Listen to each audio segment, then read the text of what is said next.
Say have fun in your podcast. Say I love you. I love you.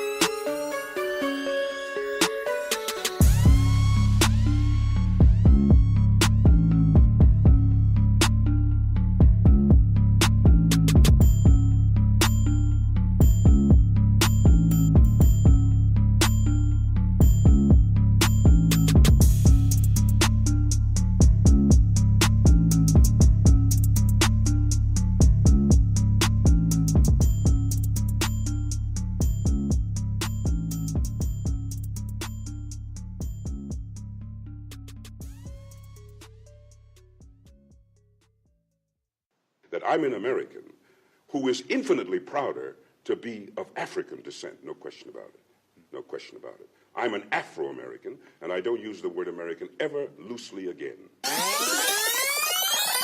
But I'll get to Nigeria later. Mr. Robeson, do you feel that Africa is to some extent an affinity for it, a home, or do you still feel America is essentially your home?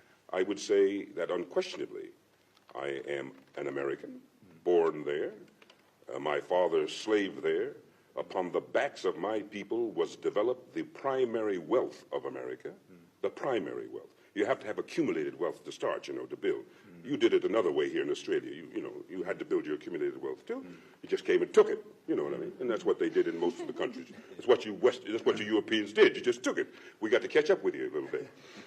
And so in America. So there's a lot of America that belongs to me yet, you understand? But just like a Scottish American is proud of being from Scotland, I'm proud for being African. Now, in our school books, they tried to tell me that all Africans were savages, till I got to London and found most of the Africans I knew were going to Oxford and Cambridge and doing very well, and learned their culture.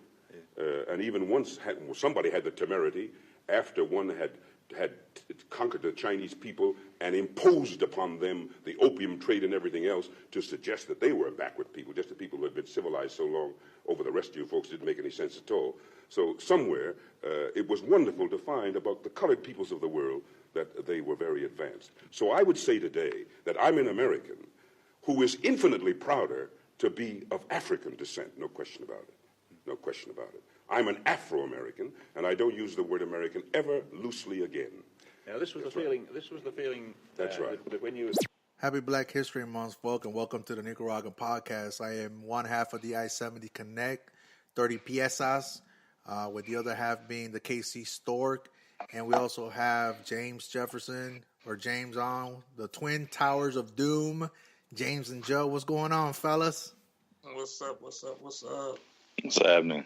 So what you just heard, by the way, the DAKCSTORK may be running a little bit late. It may join us later on in this episode or the next episode. We'll hope for that. But yeah, this is Black History Month. This is the second week that we're recording. This is my first week of Black History Month. And we just heard Paul Robeson. Robeson. And I don't know much of that gentleman, but that was a good speech. So I'll kick it to Joe to enlighten all of us listening to us. Well, Paul Robeson is the name of the middle school I went to. Last week we kind of took a look at what Killer Mike was saying on there with DJ Envy on the Breakfast Club about, public school versus private school. And I'm a product of public schools, and my public schools were named for black people, at least this one was. And so Paul Robeson was basically the figure whom our curriculum was kind of modeled after. We were a classical Greek school, so we were into strong mind and strong body. And so Paul Robeson was all of that. He was an athlete. I want to say he was Bo Jackson before Bo Jackson was. He was a football player at Rutgers. I want to say he was on the track team there. And probably did some other sports. I don't remember exactly everything he did, but he was a very strong athlete. Once he completed that phase of his career, he went on to become a widely renowned actor who did, Shakespearean plays such as Othello. He was a bass in terms of like orchestras and that type of thing. So a very dynamic singer. You could hear by his powerful voice there. And went on to become an activist. So in his activism, he pretty much aligned with the communist movement. I don't know if he would define it as communist, but I know that he was painted as a communist. And therefore was pretty much forced to become an expatriate. So you hear him giving a speech, or giving an interview in Australia. And part of that is probably because he was not allowed back into the United States because he held some controversial views about, working class issues. But he, in this particular statement, is applying that directly to his African American heritage and really to kind of the duality that all African Americans have or struggle with. Are you an American? Yes. Are you of African diaspora? Yes. How do those two things blend together? You know what I'm saying? So are you proud to be an American? Sometimes Americans ask you to subvert your African part of you, your African heritage, to the American part of you. And so that is a struggle that a lot of us deal with. And he is speaking to that cause, saying that, I'm proud to be an Afro-American. The African heritage in me, the slave in me is very important to me. So. I was just pulling up the Wikipedia page just to do like a quick search on him or whatnot. And it sounds like, he was an All-American at Rutgers College, the class valedictorian, and he also graduated from Columbia University. So you're right. He's well-rounded, educated, and the quote-unquote, being in school or whatnot, going formal education, what they consider formal education or whatnot. It does mention his Soviet or pro-Soviet views or whatnot. I don't know what that means. Well, I think he was a socialist in believing that the ideas of capitalists should not rule the day, that the proletariat, that the people should have a voice, should be in control of some of the means of production, So I think he was just he was a populist in some regards. He was leftist, but he was a populist.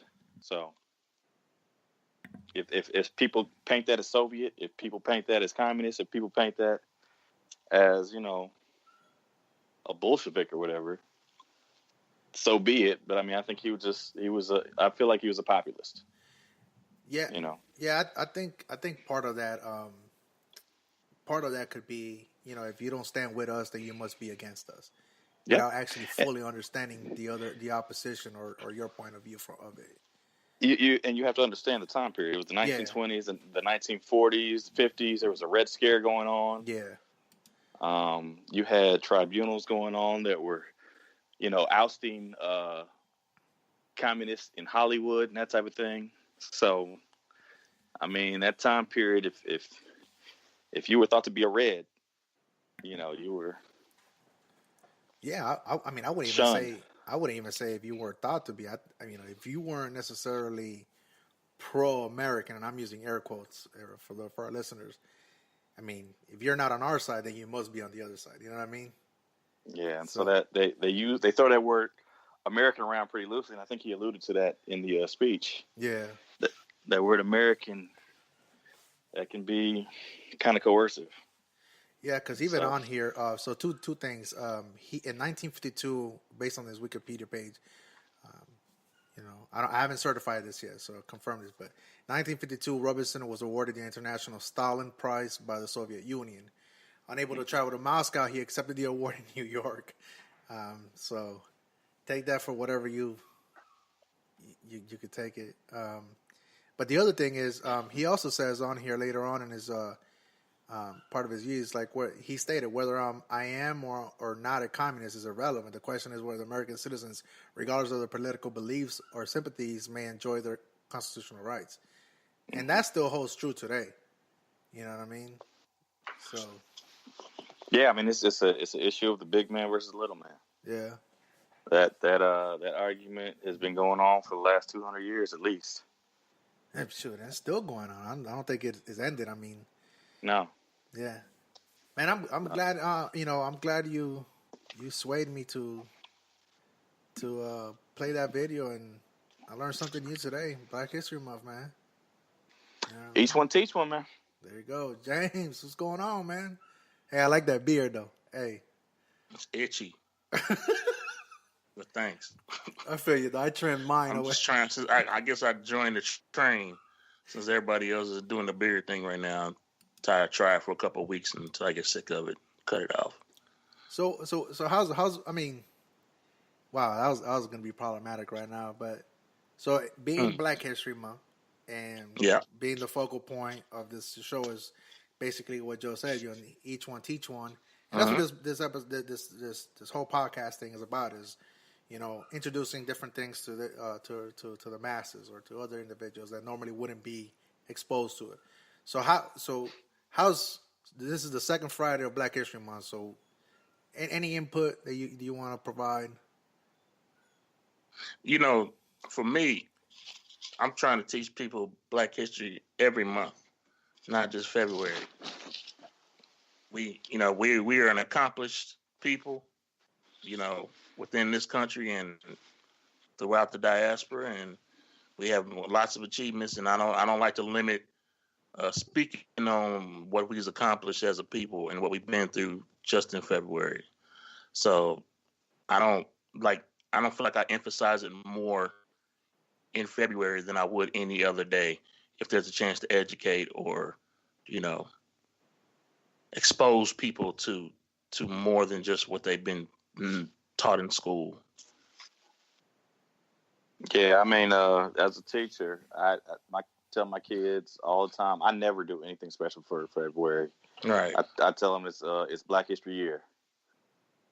So every year is Black History Year. So we try to address everything as they come up.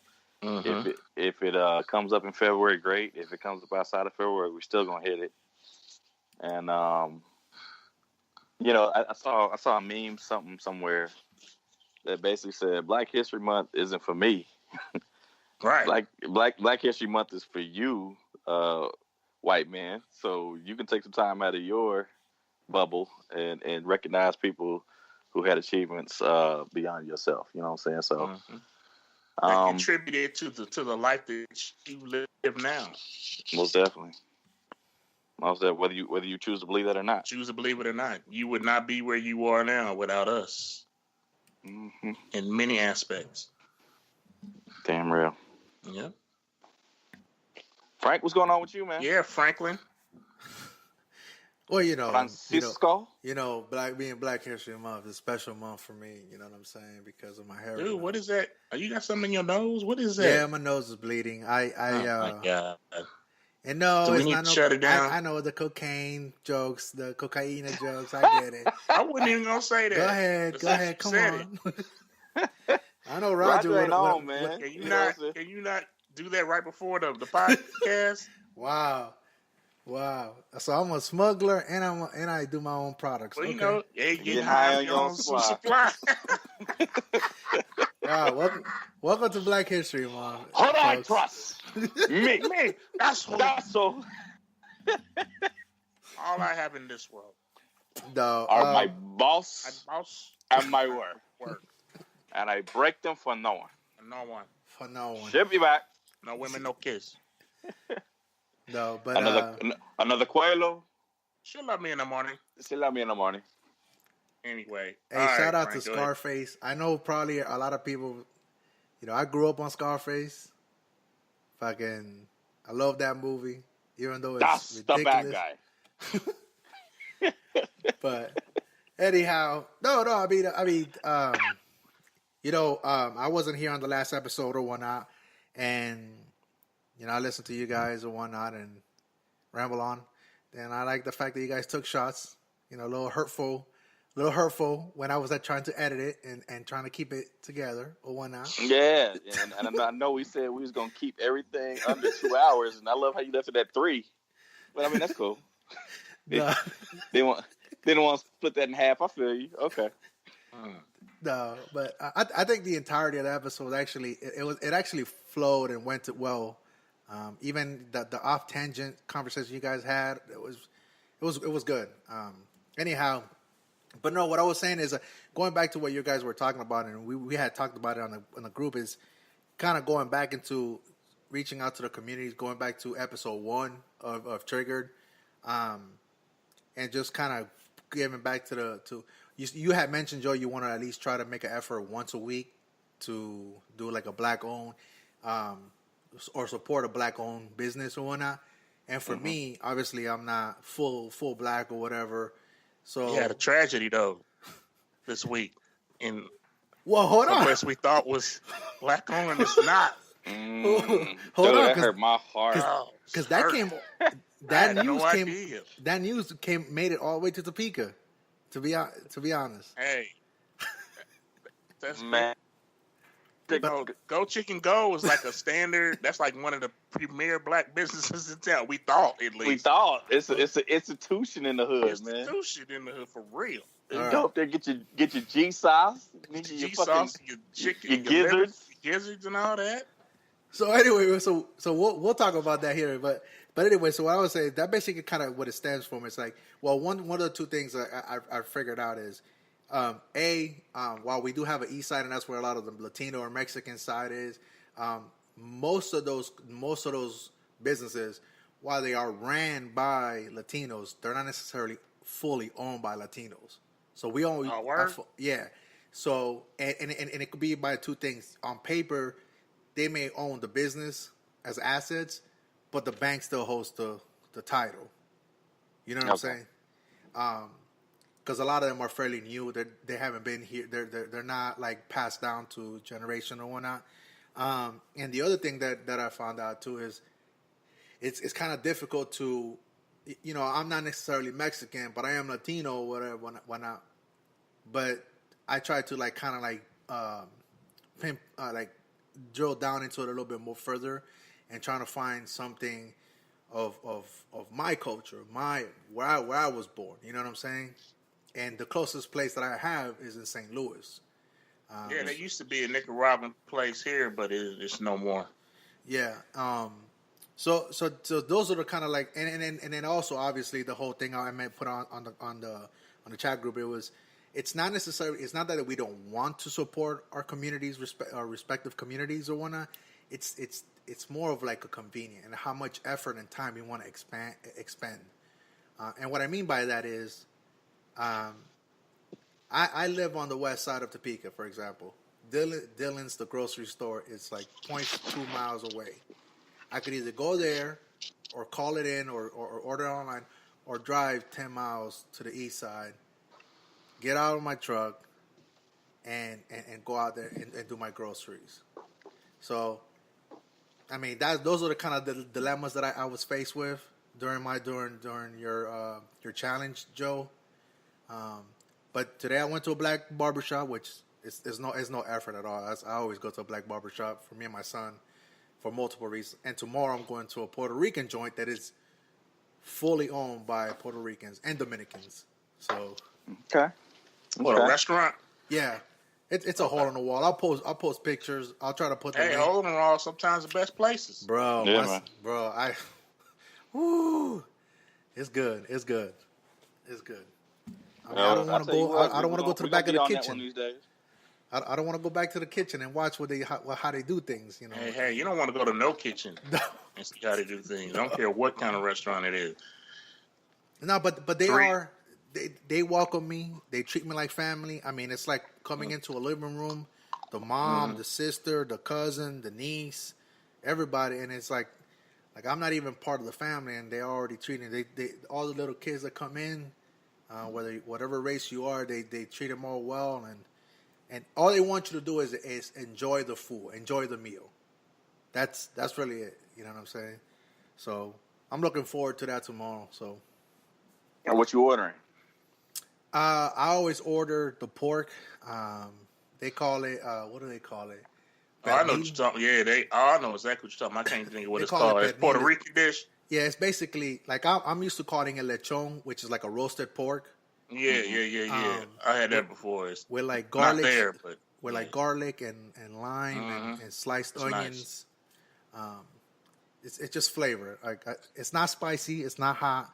It's just I don't know. It's just the Caribbean flavors. You know what I mean? The lime, the garlic, and then obviously the rice and the beans, the habichuelas. Yeah. Always. But yeah, and my son eats it. If I was still eating pork, man, I'd be all over that. I get that shit up though, man. Salam alaikum. Alaikum salam. Wow. There you go. I'm only giving up certain pork. But see, okay, that's a different topic. You keeping your bacon? I'm keeping the bacon and I'm keeping the occasional ribs. Yeah. But for the most part, I don't really love pork. But with the ribs, you could always sub in with the beef ribs, though. I mean, is it a big difference? Yeah, it's not the same, but I mean, it's good though. It's cool, but it's not the same. I bought some today. I'm probably throw them in the slow cooker and see how that do tomorrow. All right, so that's my challenge still, and like how you said, James mentioned it. Like, I'm gonna try to make it. Obviously, the barbershop is a once a week thing for me and my son, but put in more effort. I'm going to try to do that more, and I know St. Louis is a little quite a ways from here, but we're going to try to go to St. Louis after our second child is born. And we've done that. We've made a trip specifically to St. Louis just to go to that restaurant and drive back with a bunch of food. So, and it's that good. And I mentioned it before. The owner actually knows my mom, and they grew up together. So, okay. Anyhow, you said they live together. What? They together. They grew up together in the same neighborhood. I thought he knew your mama, like in the biblical sense. See, there we go. See. This comes from the educator of the group. I ain't trying to disrespect nothing, but I love your mama. See, here we go. And then James, the Twin Tower, boom. Your mama, a good woman. See, here we go. See, I'm trying to be respectful because it's Black History Month. You see what I'm saying? See, folks. It's also Afro Latino month, man. All right. Before we get there, let's talk about Go Chicken Go real quick. So I'm in Topeka. Go Chicken Go. That was a big topic in the barbershop today. Oh, was it? It was. Did you bring it up? Because I didn't put that out with nobody but you.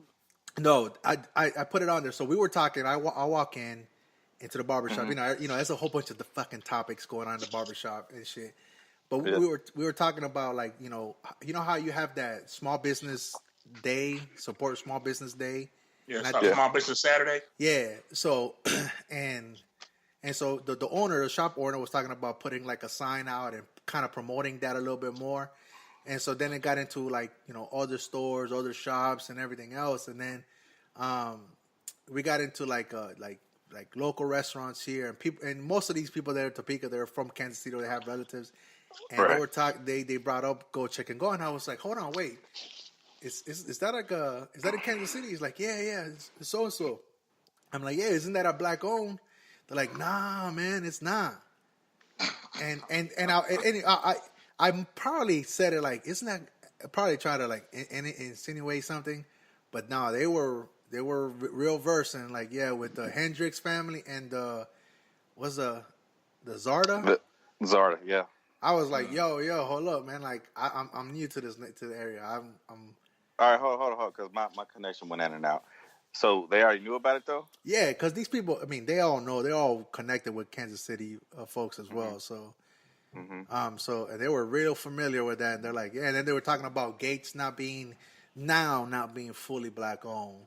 It is true too. So, I know Ali Gates, but dude, Ali and his gambling debts, man, he didn't have to sold off some of it. Yeah, like I think, like technically they still run it, but I don't know if the actual ownership is still the Gates family.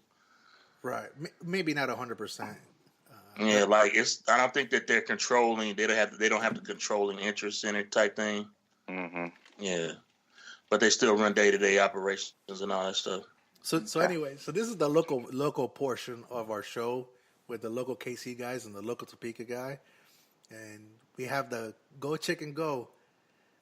I really want to make a trip to just go eat it. It's good, man. I mean, it's fire. I put it this way, man. Like I always thought it was black business, and so I would go support it because I thought it was black business. But I'm gonna still support it because it's still local business. Support it. It's still local business. I ain't mad. I'm not happy that it's not black owned. I'm not like pissed off where I'm not gonna eat there anymore either. So I just felt like I got a gut punch when I found out. It was more like a letdown, disappointment more than anything else. See, I was going through the line getting some for the kids the other day, and I saw a white dude out there salting the sidewalk because we've had the last 2 days off from school because of ice.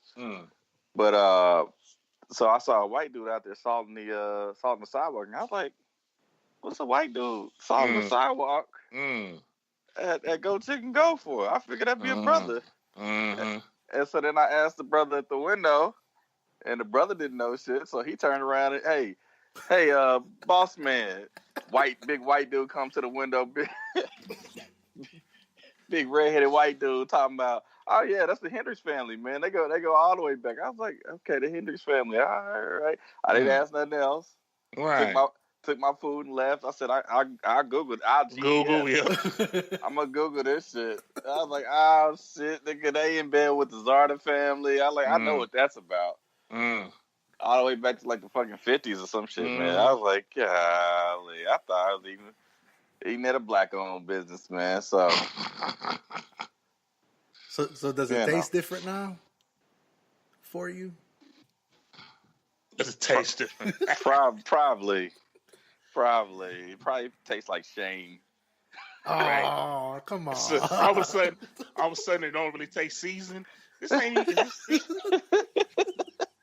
I don't think this is properly seasoned. I got the baked beans for the first time. I was completely underwhelmed with that, nigga. I was like, oh man, this shit tastes like white people made this. They did. Hey, to our few white listeners out there, please send your reviews and your comments. If they ain't Jack Stacks, that's the only white baked beans I like. No. Speaking of the Zarda family, man, I ain't never went to no Zarda barbecue, bro. Dude, Zarda's terrible, dude. Dude, I pass that shit up in the grocery store. I see that shit on the sauce on the shelf. I keep moving, man. Nah, man. When my job was out on out in Oakland, Lenexa, whatever, there's a Zarda like right up the street, and we had like barbecue one day, and we didn't get it. I got Zarda, and it was just like, dude, it was like baked. It was like eating baked meats. Yeah, with sauce on them. Yep. Yep. Man, that sucks. So now, hey, so if you in Kansas City, go to Gates. Go to LC's. Go to Bryant's. I forgot Bryant's ain't black on no more either. Bryant's gave it up. Yep. Wait, but hold on. So it's the same situation as Gates, really. So outside of Black History Month, they don't own the company. They don't own it. They just run it. They started it at least. They did start it. Okay. Well, now we're getting into the nuances of it. So I'm sad again. I'm sad again. Yeah, and that's been for a while actually. Yeah, I learned that back when I was still working at the casino, and I left there in like 2011. Yeah, because they had a spot up at the casino. Right. Well, I have to take your word on all your recommendations you guys put, because I've been living in this region for 10 years now. I haven't had true Kansas City barbecue yet. I know. But my palate has been, for the better of it, has been destroyed, because I went to the best barbecue joint there is. And I have to say, it has to be in Franklin's Barbecue down in Austin, Texas. Fuck out of it. Hey, dude. Hey, man, podcast over, man. I'm getting off this motherfucker. I'm just giving you my opinion. That's all. It is my opinion. You already said you ain't really had that much barbecue. How can you... No, Kansas City barbecue. The best Well, then barbecue you you don't- had was in Austin. That's a statement that's safe. The best barbecue that you've had was in Austin. If Frank, whoever the fuck that nigga is, Franklin Barbecue. He's the white boy in barbecue. But it's not man, hey, it's not a white boy. dude, we going He to is LC. too. We gonna It's go to an LC's. Asian. We gonna get Dude, some burn ends, man. Franklin's barbecue dude, he is white. He's a hipster. Oh, you're gonna. He's Yeah, like man. a hipster white dude. He's That's, like that's what you like. That's what you like. You like them hipsters. Yeah. Fucking single slab of meat on a brown paper with a pickle next to it, He's and they like some swear rosemary. they swear that they swear that I'm like, listen, this barbecue is ridiculous. So There this he is. guy, I told you. Eric, Look at him. Yeah, we watched the video from that dude, didn't we? Yeah. Okay, all right. I mean, And I'm not saying that he don't know how to barbecue. I'm just saying they ain't Kansas City barbecue. They're just not. because he comes to the Great American Cookout. He's a or whatever. star. He's a star in the barbecue world. Everybody rides his nuts. But it's good. I went there. I went there before knowing that he was famous or whatever. Because the place looks like a rundown place. It really does. Yeah, it is. It's just like a trailer. The best barbecue joint Yeah. look like that, man. And I asked him, I'm like, hold up, bro, because like this brisket right here, I'm like, he says it's just salt and pepper. I'm like, nah, bro, there's no way. For a brisket, that's all you really need on a good brisket, man. You don't need a whole bunch of shit on that. And the thing about it is, like any of the meats that he puts on there, you don't have to use barbecue sauce at all, or anything. Yeah, but good barbecue, you don't really have to have the sauce. Is just extra. It's like gravy. And But if it's good enough, you don't need it. It's just like you want some sauce on there. and the other thing that I think, what is it? Kobe beef. I think it's Kobe beef or whatnot. What about it?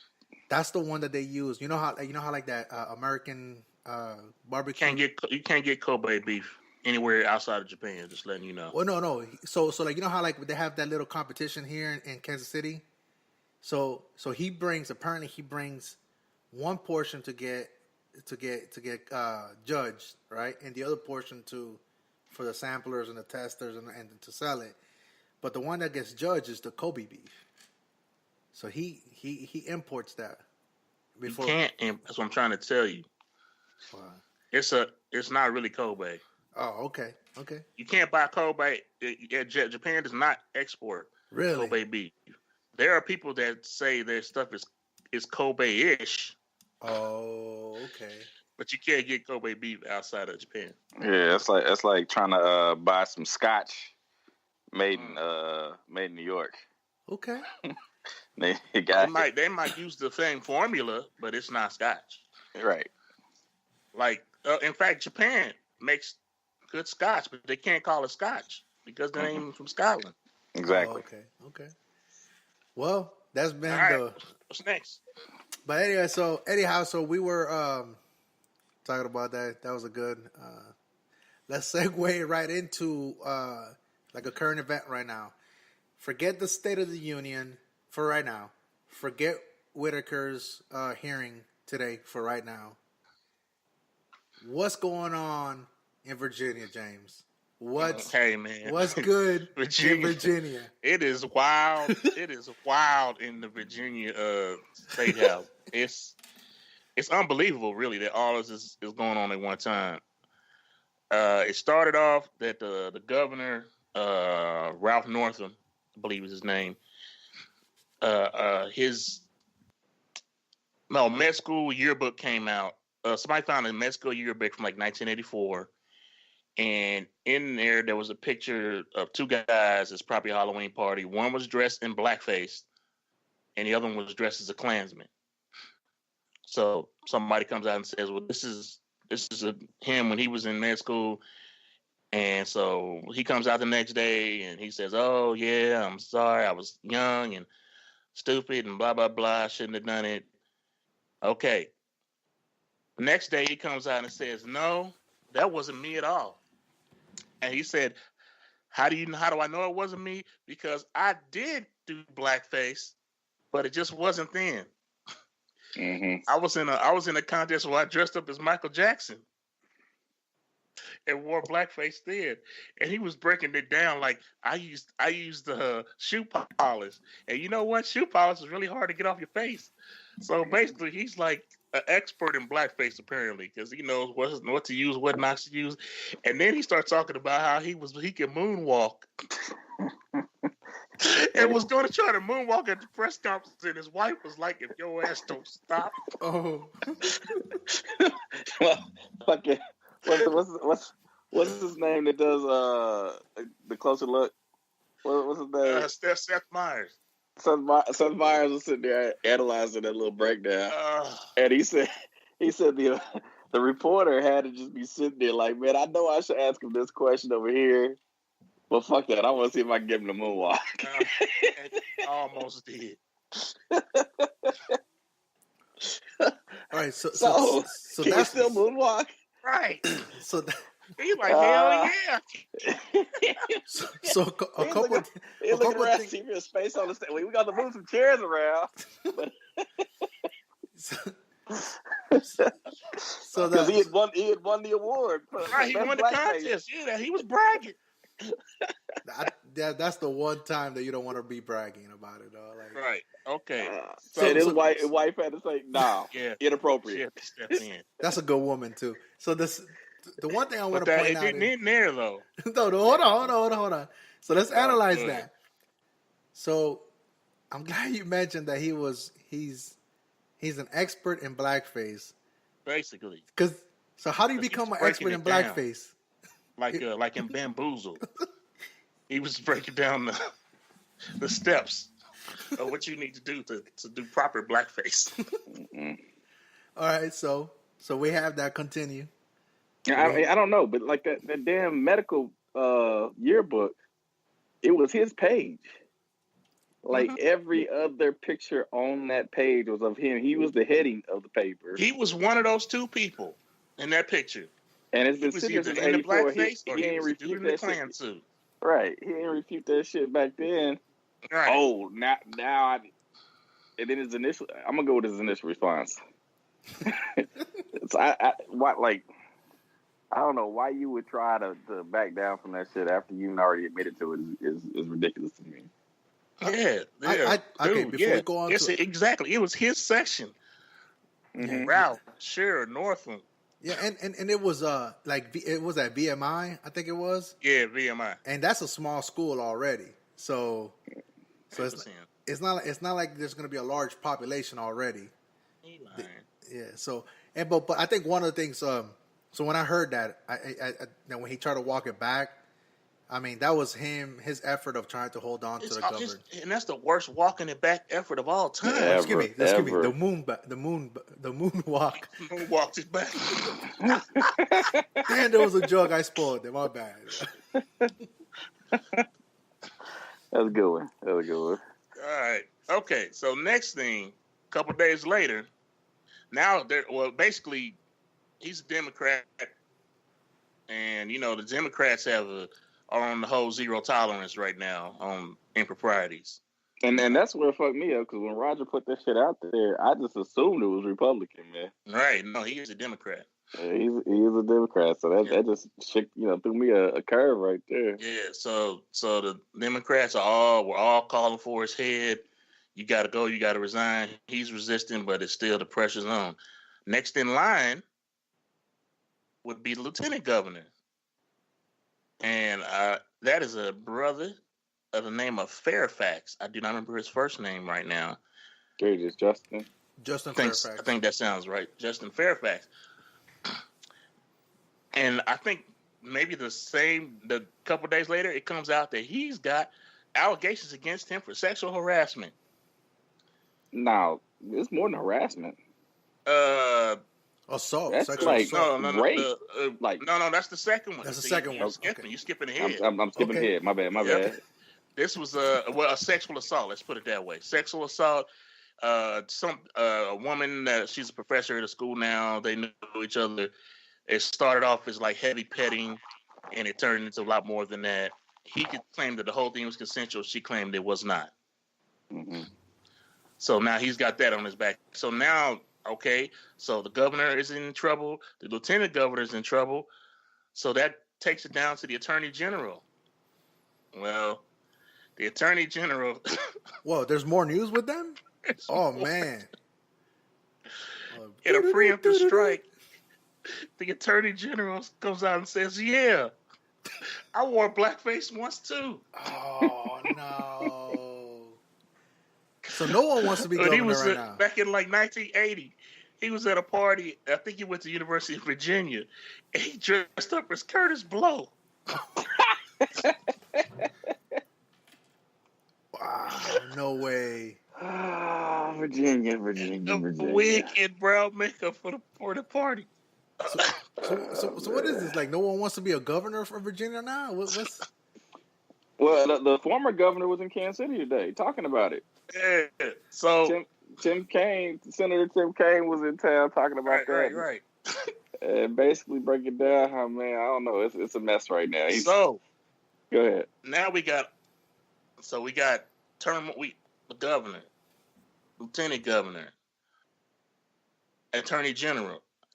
Now the problem here is that if none of them is able to serve as governor anymore, it goes to a Republican because both houses are Republican controlled. So the governor would end up being a Republican. So now the Democrats got to, they're not condemning everybody. They want Northam out, and they're probably not going to have a choice but to ask Fairfax to be out because he has a second allegation of actual rape that came out yesterday or the day before. This was a straight up rape. He raped me. No, it wasn't no consensual nothing. So he's got two serious allegations against him. He's out. Northam's out. They're kind of leaving the attorney general alone because he kind of outed himself. So they're kind of like, oh, he's remorseful and blah blah blah. Okay, because they don't want to give up that seat to a Republican, and would 100% be a Republican that took that seat if all three of them had to get out. And I'm sure, I don't know Virginia law, but I'm sure that any vacancies that need to be filled are going to be filled by the governor, whichever party that is. So if you're losing a lieutenant governor, a governor, and attorney general, if you want to keep those seats as a Democrat, you're going to need a Democrat governor to fill those vacancies. So, I'm saying the governor would be appointed by the Republican state house. Right. I'm saying if you don't have somebody before that. So what I'm saying is, yes, your first person's gone. Your second person's gone. You want to hold on to that third person, even though he's even though he is said wanted to be Curtis Blow and another. Right. So at least he's remorseful of it. You know what I'm saying? Right. And so if he can hold on to that spot, then he can then become the new governor and appoint the new lieutenant governor and appoint the new attorney general. Otherwise, it's going to fall to the Republican House, and they're going to completely change that whole. They will completely run the state of Virginia with no checks. Wow, look at this though. They've whoever, I think you're right. One of the houses in Virginia has asked for the articles of to begin the drafting of the articles of impeachment to be introduced on Monday morning for him. So, and this is for Justin Fairfax. So, for the lieutenant governor. Yeah, and you know what? Yeah, he's out. He's definitely out. But he refuses to go. He's denied. He's denied both allegations. So. Yeah, take that for what you. Man, it don't and now it doesn't matter anymore.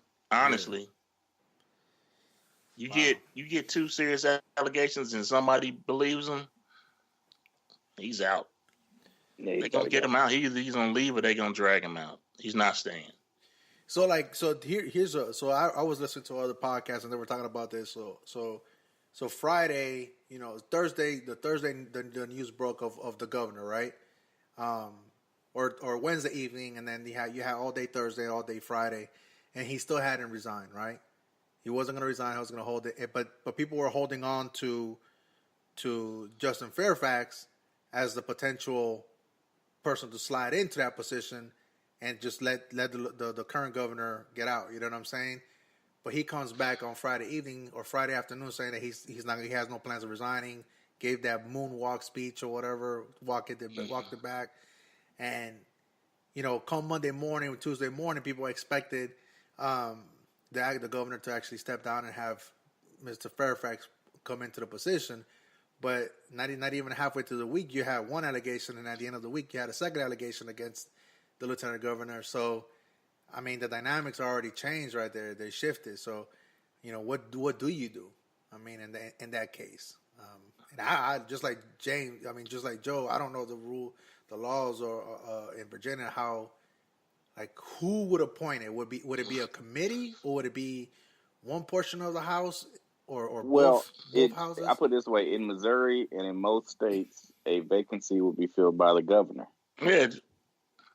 So if the governor is gone, it's just like the presidency. The vice president steps in, where the lieutenant governor will step in. They're gonna have a chain of command too. So if that falls into the attorney general after that, I mean that's what it appears to be by the news cycle. But it sounds like after that, it goes to the legislative process to because if the top three positions are vacant, there's nobody to appoint. So it's got to go to if they can hold on to one of those three positions, right, that person will become the new governor, and then they could appoint and fill the vacancies that are left behind by their old job and the lieutenant governorship. You know what I'm saying? Right. So they need the AG to hold his spot.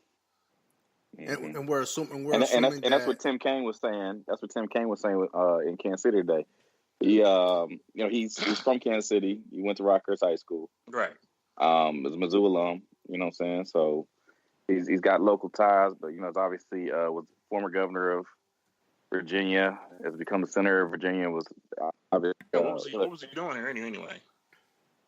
He was there meeting with. He was. I don't know what exactly he was doing, but what was online was the DAKCSTORK had got an interview with him and put it up on Facebook Live. Oh, was that the live video that you put on the link? Yeah, that's the live video I put up. So that was going on. I sent it up as it was going on. And so, he was meeting with a lawyer who was he was here caping for Steve Miller. Steve Miller. He's running for mayor. Someone running for mayor. Right. Yeah. That's exactly what it was. And so, in that process, they kind of talked about that situation. And what Kaine said was that,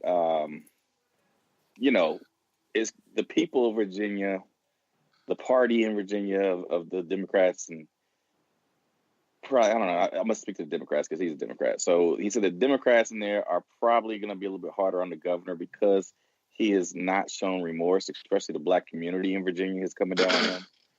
Because of that, the lieutenant governor is a black man, and I don't know if we mentioned that yet, but he is a black man. So yes. you would want him to step into that role if you're a black person, but you can't do it because the man's untouchable. He's toxic with these sexual abuse. Really toxic today.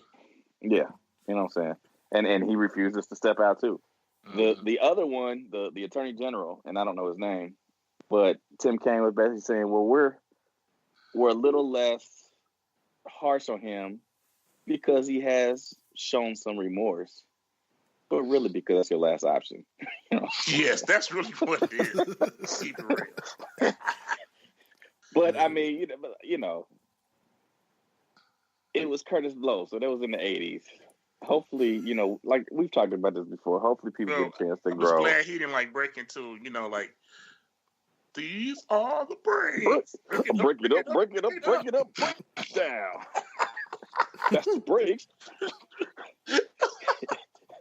You're running for governor, get caught in blackface. That's the brakes. That's the brakes. If he would have broke into that, that'd have been it. Damn. You got one dude rapping and the other one moonwalking. What the hell is going on in Virginia? Oh man. So I mean, yeah. So Kaine was basically like the party, and especially the African Americans in Virginia have gone a little less hard at this dude because it was self-reported, and he's shown remorse. Yeah, Mark Herring is his name. Yeah, so I mean, they just don't have confidence the governor can govern. Mm-hmm. With the, I mean, if he came clean, it still would have been ugly. But I think he probably could have weathered it a little bit better. But because he's fighting it, I mean, I don't know. So I mean, that press conference was so bad. Yeah, it was so bad. And the Democrats cannot. They have to delineate themselves. They have to differentiate themselves from what Republicans have done in several states, and from Missouri for one too. Missouri had Eric Greitens run out of town for sexual misconduct. Alabama. And basically campaign finance, malfeasance or whatever it was. Mm-hmm. And then all kinds of crazy stuff going on across the country. But the biggest Alabama one situation with they like the same thing, like the governor and the attorney general, all them had to go in Alabama. The Republicans did last year, and Roy Moore thing, of course. The Roy Moore thing. Yeah. And then, but the biggest one of them all is President Trump. You know what I'm saying? So when you had, what was the comedian from Saturday Night Live up in Minnesota that was a senator? Al, my boy. Al Franken. So when Al Franken does what he does, there's no. I mean, we gotta go ahead and cut you, man, so we can show that we are the party of. Yeah, man. We're about respecting everybody, and these are our values. You know what I'm saying? So we can't be seen muddying that water, because then how are we gonna litigate that case? Oh yeah, They know exactly what will happen. See, it goes away from being like a moral or ethical issue, and it becomes political. Mm-hmm. And you can't argue the difference between us, right? Yep. Mm-hmm. Yeah. So I mean, fuck, it's shitty what's going on in Virginia right now, and I don't know what the outcome it is. I don't know how you. It's a mess, though. It's a chaos. They ain't about to let them Republicans take over them positions. I don't think so. I say this: the AG safe, everybody else is gonna go. That's my prediction. So what? Okay, so there's James' take. Joe, I mean, what do you think? What kind of outcome do you see? I mean, is there another logical one to take place? Wow. I don't think the governor can stay, man. And the lieutenant's gone. He's definitely. I'll say this: the black lieutenant governor is gone for sure. Yeah. Is he gonna be a black lieutenant governor in Virginia? And you up on rape charges? No, you got not even rape charge. Just the accusation. It don't matter. You know what? The accusation might as well be a charge. Yeah. But two of them, nigga. Two. Right. And the second one is more detailed than the other one. Like there's, I think the professor at Duke. Well, they say, and with the second, we'll see what happened. The first accusation has been out there for a while. The Washington Post had the story, but they couldn't corroborate either side. So they didn't run with it. But that one's relatively recent in terms of the occurrence, right? The first story? I think it's more recent, than the other one. Oh, I want to say like since he was like begun his campaign for lieutenant governor or something like that, right? The first accusation, I believe so. I know the second one is from college. Yeah. Okay. Yeah, it's like from college. So it kind of reminded me of Kavanaugh, except he went through with it. Well, I'm just hoping no. You know what? The first one actually was from the Democratic Convention back in 2004. So that's when that happened. Oh, okay. Okay. But he's been since he's been in public life. Yes. The other one was back when he was, like I said, in college. Yeah. And so there's corroborating witnesses. There's corroborating witnesses of that one. And there are like posts that have taken place prior to the allegations suggesting that he did this. I don't know if that was via Facebook when he became lieutenant governor or whatever. You know what I'm saying? And somebody said something about it. There's like some direct emails and messages and text or something like that that basically corroborates that. So I mean, nah, man, he's cooked. Yep. he's cooked. So look at this. Look at this statement. Where was it? This is Tyson, which is the one that happened in 2004 Mike Democratic Tyson. National Convention. What began as consensual kissing quickly turned into a sexual assault. Mr. Fairfax put his hands behind my neck and forcefully pushed it. I'm not laughing. My bad. That was bad. Come on, man. Pushed my Show head some class. towards his crotch. Show some class. I will. My bad. Only then did I realize that he had unbuckled his belt, unzipped his pants, and taken out his penis. He then forced his penis into my mouth. Yeah, he's cooked. That's assault. Yeah, That's assault for sure. That's rape, nigga. That's yeah. That's more than assault, nigga. That's rape. And that's the more recent one, that which is the first allegation, right? And wow. And then the first one, which happened in 2000 when they attended Duke, she put it on Facebook, email, talked to her friends. So there's that trail. I just hope I just hope Mr. Fairfax no joking about it or anything like that. I hope he has calendars with dates placing him in certain spots at certain times. Nigga, that was like a Kavanaugh. joke. Well, look, fuck that shit. You try to joke, but you try to get your little duck boat moment. What are you doing? Come on, man. What are you doing, Show some Frank? class, man. I mean, outside of that, like, I mean, he's cooked. He's done. So I guess you're right. I mean, I would have to say wager on AG. I put my paycheck that Negro is not going to stay in that job. He's gone. Well, if he don't quit, he will be impeached. Guaranteed. Yeah. And convicted. Oof. If the statute of limitations is not up. Well, I don't mean convicted of a crime. I mean convicted in terms of the impeachment. Removed. Removed. He's gone. Yeah, Yes, I don't know about the criminal. Yeah. Okay. Well, we'll see what happens this Friday. Friday night, they're both sitting in the position still, so we'll see if they survive the weekend. So. Well, that's about the weekend, probably. You're not going to. Well, I mean, they're going to. On the weekend. I mean, well, you know, if they don't resign, you know what I mean. Oh, they're not quitting. I don't think they're quitting. You think they're going to go fight? They're going to fight tooth and nail? I don't know, man. It might get hot, man. It's true. That is true.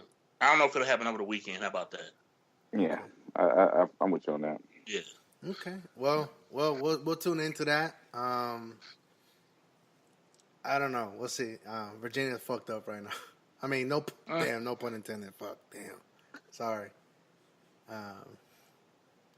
We'll see what happens. Man, Frank. Just disrespectful. My apologies. I'll have a prepared statement in a conference. That's what happens when you snort cocaine before the podcast. There you go. Yeah, see. Look at you now. Right, see? Just all out of pocket. just out of control. Just saying all kind of wild shit.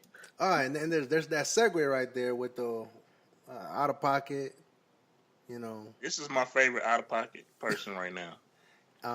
Go ahead. I mean, we'll play a little bit of the video.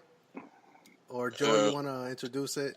I know you share this. Alexandria Ocasio-Cortez, a.k.a. the notorious AOC. She is in Congress just disruptive behavior on a daily basis. She is a hit woman, bro. She is calling people out. She is breaking it down. She basically in this clip is exposing the corruption that is DC and how basically they can be beholden and take money from corporations and lobbyists and that sort of thing. And there's no checks and there's no criminality. It's just, but it's totally unethical and they're more likely, and they get away with it. And she kind of breaks it down in this clip. So so before I play the clip, she's referenced. She indirectly, well, I don't know if it's really indirect. She's referencing the president in this whole thing. Individual implicating one. The president. She's implicating the president the whole time. Well, I think she's implicating individual one. But it applies across the board to Congress also. Right. But nothing applies to the president because they have special powers. So, at least that's what Tang says. But okay, so real quick, so I guess we all like Miss Ocasio-Cortez or whatnot. Not everybody. Well, I mean, I'm saying here. Yeah, because they try to hem her up for doing a dance video. Right. But no. So do you think? Did you see her scandalous dance? Yeah. Right. So do you think? Do you think What that? does she think this is? The Breakfast Club? Right. So you got Melania doing God. pornos damn near, but they can eat coochie. But you mad at AOC for doing dance videos. So do you think do you think that there's a little bit more leniency on her because she's a quote unquote freshman in the political game? Leniency? There's no leniency. No, She's completely good. No, freshmen are usually told to get in line and wait your turn and you. They are telling her that she just won't do it. Right. You know what I'm saying. That's what I'm saying. Establishment says. Is it more because she's a freshman, quote unquote freshman, versus a senior politician? That she can She is challenging all of the norms. Yeah, all of them. And so, she's drawing some attention because she's drawing attention because she's from New York. She's drawing attention because she's a beautiful woman. She's drawing attention because she's Latina. And she's 21 now. She's young. She's young. She's not even 30 yet. Yeah, she's not even old enough to be a senator. But whoever the senator is in New York, better get ready. Trouble. You know what I'm saying? She's coming. She's a force. She's a force of nature for real. Yeah, that's my new spirit animal right there, man. Yeah. And she's smart. Man. Yeah. All right. So I will put her on the ticket. With my girl, but she ain't old enough to run for president yet. Okay. Wait. But is there a limit to being a vice president then too? Yeah, whatever you got to be to be 35. president. Whatever you have to be president, you have to be vice president. 35. 14 years, a resident of the United States, natural born citizen, and 35 years old. Okay. Oh, by the way, free 21 Savage. So just want to throw that out. Okay, come on, play the clip, bro. Yeah, we're playing the clip. I'm going to be the bad guy, which I'm sure half the room would agree with anyway, and I want to get away with as much bad things as possible, ideally to enrich myself and advance my interest, even if that means putting my interests ahead of the American people. That's a wonderful opening fucking 2 sentences that she had. Wonderful. Just want to throw that out there. Yeah, so that's the premise. She's setting the table. Let's eat, man. Come on. So, Mrs. Hobart Flynn. Oh, and by the way, I have enlisted all of you as my co-conspirators. So you're going to help me legally get away with all of this. So, Mrs. Hobart Flynn, I want to run. If I want to run a campaign that is entirely funded by corporate political action committees, is there anything that legally prevents me from doing that? No.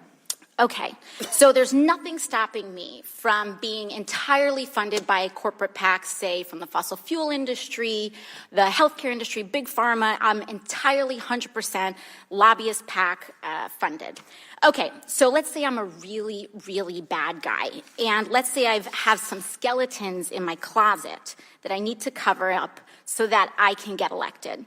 Mr. Smith, is it true that you wrote this article, this opinion piece for the Washington Post entitled, "These payments to women were unseemly, that doesn't mean they were illegal"? Well, I can't see the piece, but I wrote a piece under that headline in the Post, so I assume that's right. Okay, great. So, green light for hush money. I can do all sorts of terrible things. It's totally legal right now for me to pay people off. And that is considered speech. That money is considered speech.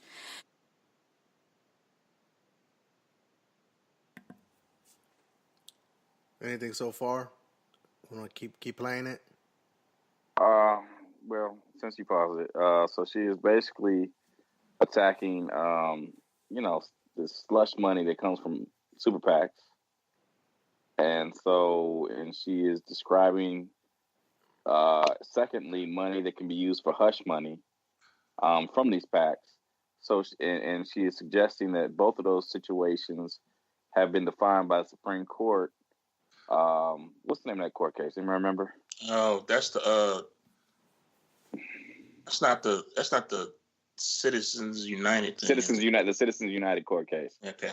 Which basically defines the money that you spend on campaigns as free speech.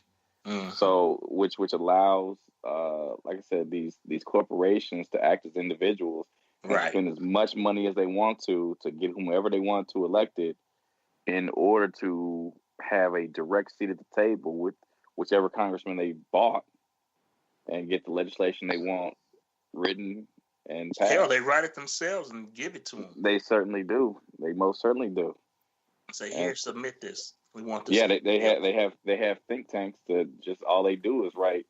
There's a huge notorious think tank. I just can't think of it right now. The Secretary of the VA. CPAC. That sounds right. The Secretary of the VA down in Mar-a-Lago. There was three influencers that were trying to get influence with the president and influence the Department of VA into certain products and services. And that's a big thing going on right now. There's I think they're gonna, the current Secretary of the VA is being, he's not being investigated, but he's already been made aware of that, and someone's gonna look into it. The House of Representatives, which is controlled by the Democrats, they're gonna look into that. Mark Takano, I think it is. He already submitted some paperwork to the Secretary of the VA saying that we're gonna look into those relationships that were there, especially those that were down in Mar-a-Lago. But a quick question. So, hold on real quick. I found the name of that think tank, that consortium that it's called ALEC. That's it. The American Legislative Exchange Council. Yes. Yeah. So basically, yeah, they'll buy a congressman, have ALEC write up whatever legislation they want done that benefits them. They'll give it to the congressman, and sometimes you get congressmen so lazy they forget to erase Alec's name off the document. Yes. And they just leave it on there. So yeah, Alec's the one. But go ahead. So okay, before I play, so the money that the super PACs are getting, it's not going into the campaign fund.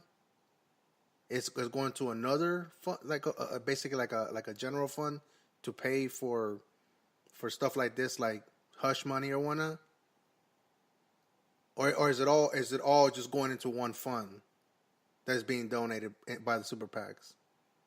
The super PAC money is supposed to go into the campaign, but that campaign money gets divvied up all kind of ways.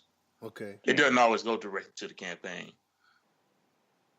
They have what they, I'm not sure what the technical term is, but I know they call it war chest that they have, and they sit that money in there, and then when they quit Congress, sometimes they'll get that money type thing. It's convoluted. Well, the reason I bring that up is because that's the whole thing with the hush money that Trump paid out. It came from the super PAC. It didn't come from him. No doubt. Yeah.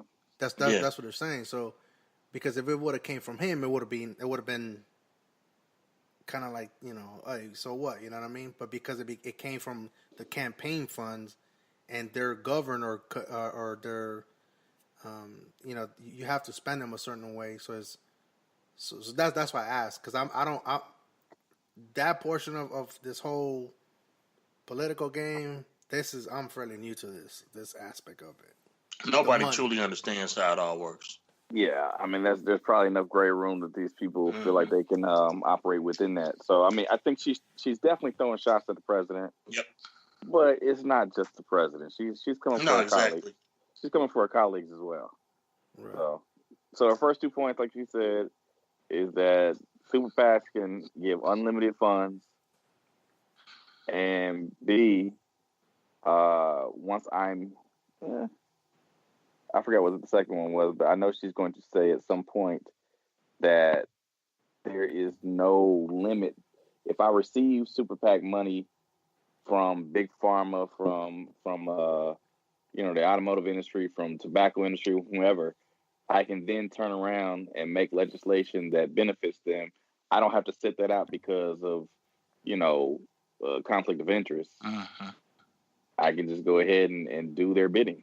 So go ahead and play it. Hearing you explain it, that sounds shady as hell. Yeah, that's what she's explaining. Okay. So I use my special interest dark money funded campaign to pay off folks that I need to pay off and get elected.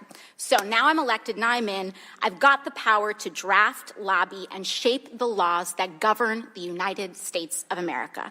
Fabulous. Now, is there any hard limit that I have, perhaps Mrs. Hobart Flynn, is there any hard limit that I have in terms of what legislation I'm allowed to touch? Are there any limits on the laws that I can write or influence, especially if I'm based on the special interest funds that I accepted to finance my campaign and get me elected in the first place? There's no limit. So there's none. So I can be totally funded by oil and gas. I can be totally funded by Big Pharma, come in, write Big Pharma laws, and there's no limits to that whatsoever. That's right. Okay, so awesome. Now, Mr. Mirabani, the last thing I want to do is get rich with as little work possible. That's really what I'm trying to do as the bad guy, right? So is there anything preventing me from holding stocks, say, in an oil or gas company, and then writing laws to deregulate that industry and cause, that could potentially cause the stock value to soar and accrue a lot of money in that time?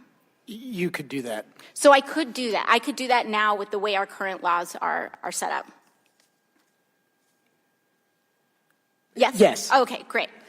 Okay, so my last question is, or one of my last questions, I guess I'd say, is it possible that any elements of this story apply to our current government and our current public servants right now?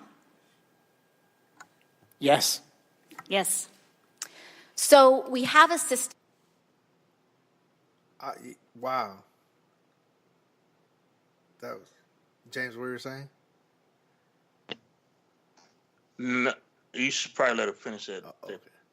Keep going. That is fundamentally broken. We have these influences existing in this body, which means that these influences are here in this committee shaping the questions that are being asked of you all right now. Would you say that that's correct, Yes. Mr. Mirabani or Mr. Schaub? Yes. All right. So one last thing, Mr. Schaub.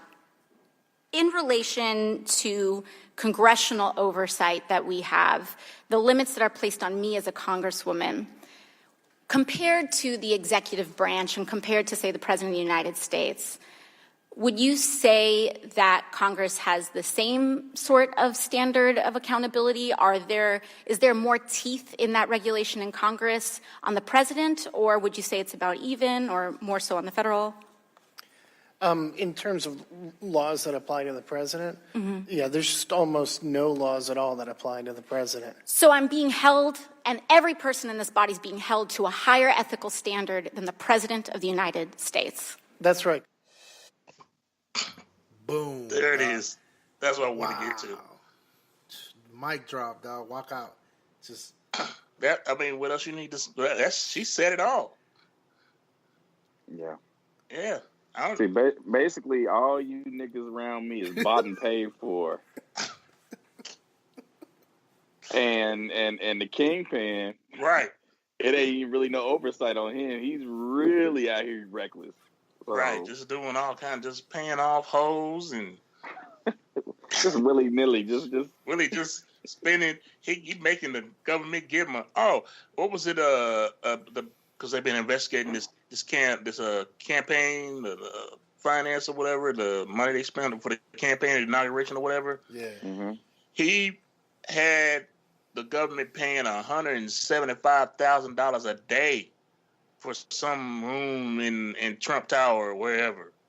The whole floor, because they took up like 2 or 3 floors.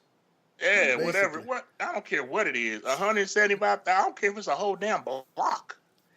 $175,000 a day. And it was because of and it was for Melania and the little kid. Oh man, that's a scam.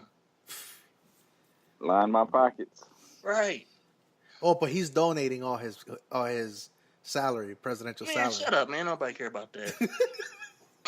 That's what he said. No, He's dude, donating. he can donate his salary because he's making way more in Right. kickbacks. Oh yeah. Way more in kickbacks. Oh yeah. But That the salary damn is pennies. Saudis are renting out rooms that they're not even staying in at Trump properties. Mm-hmm.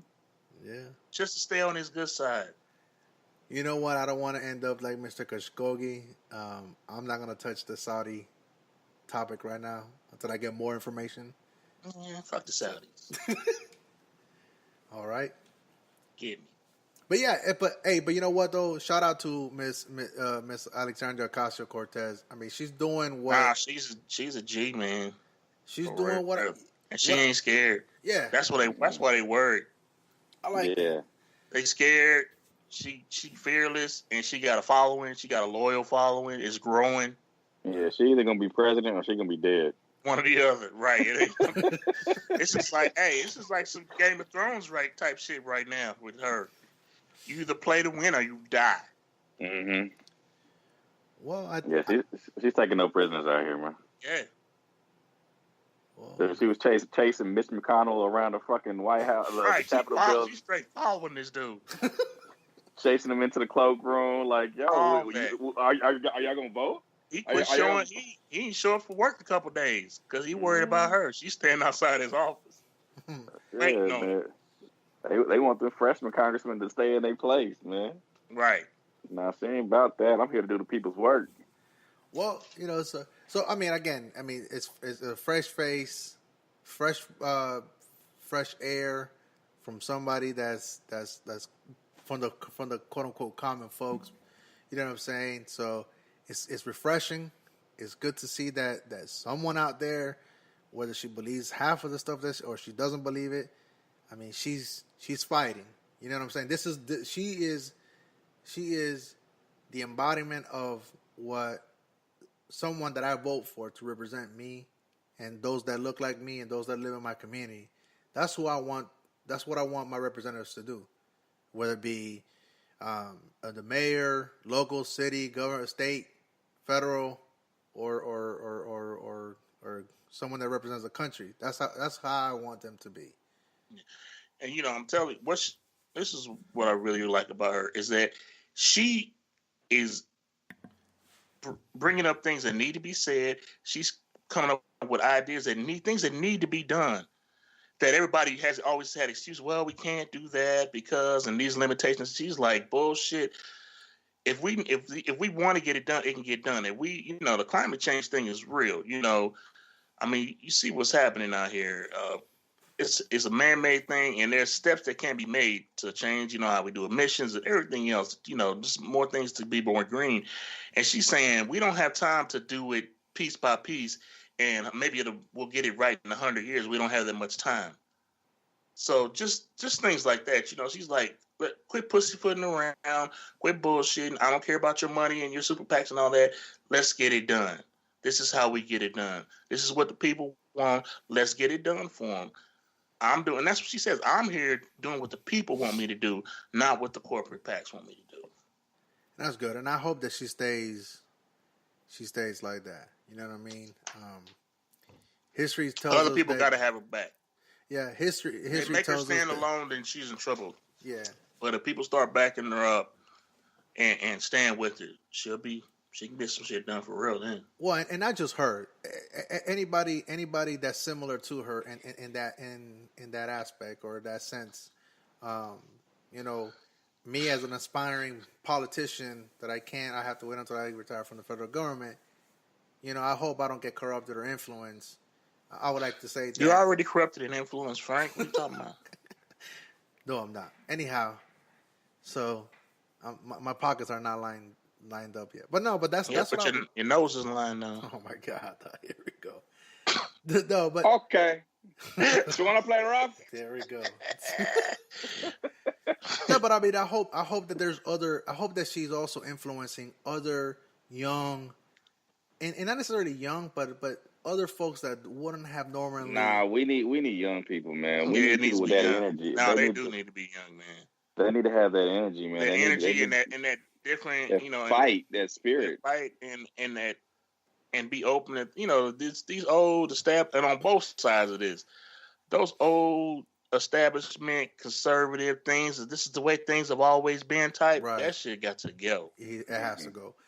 Well, I mean, but I'm hopeful that, the news, the movement that she is making and the emotions that she's stirring up will incite others to run for Congress in 2020.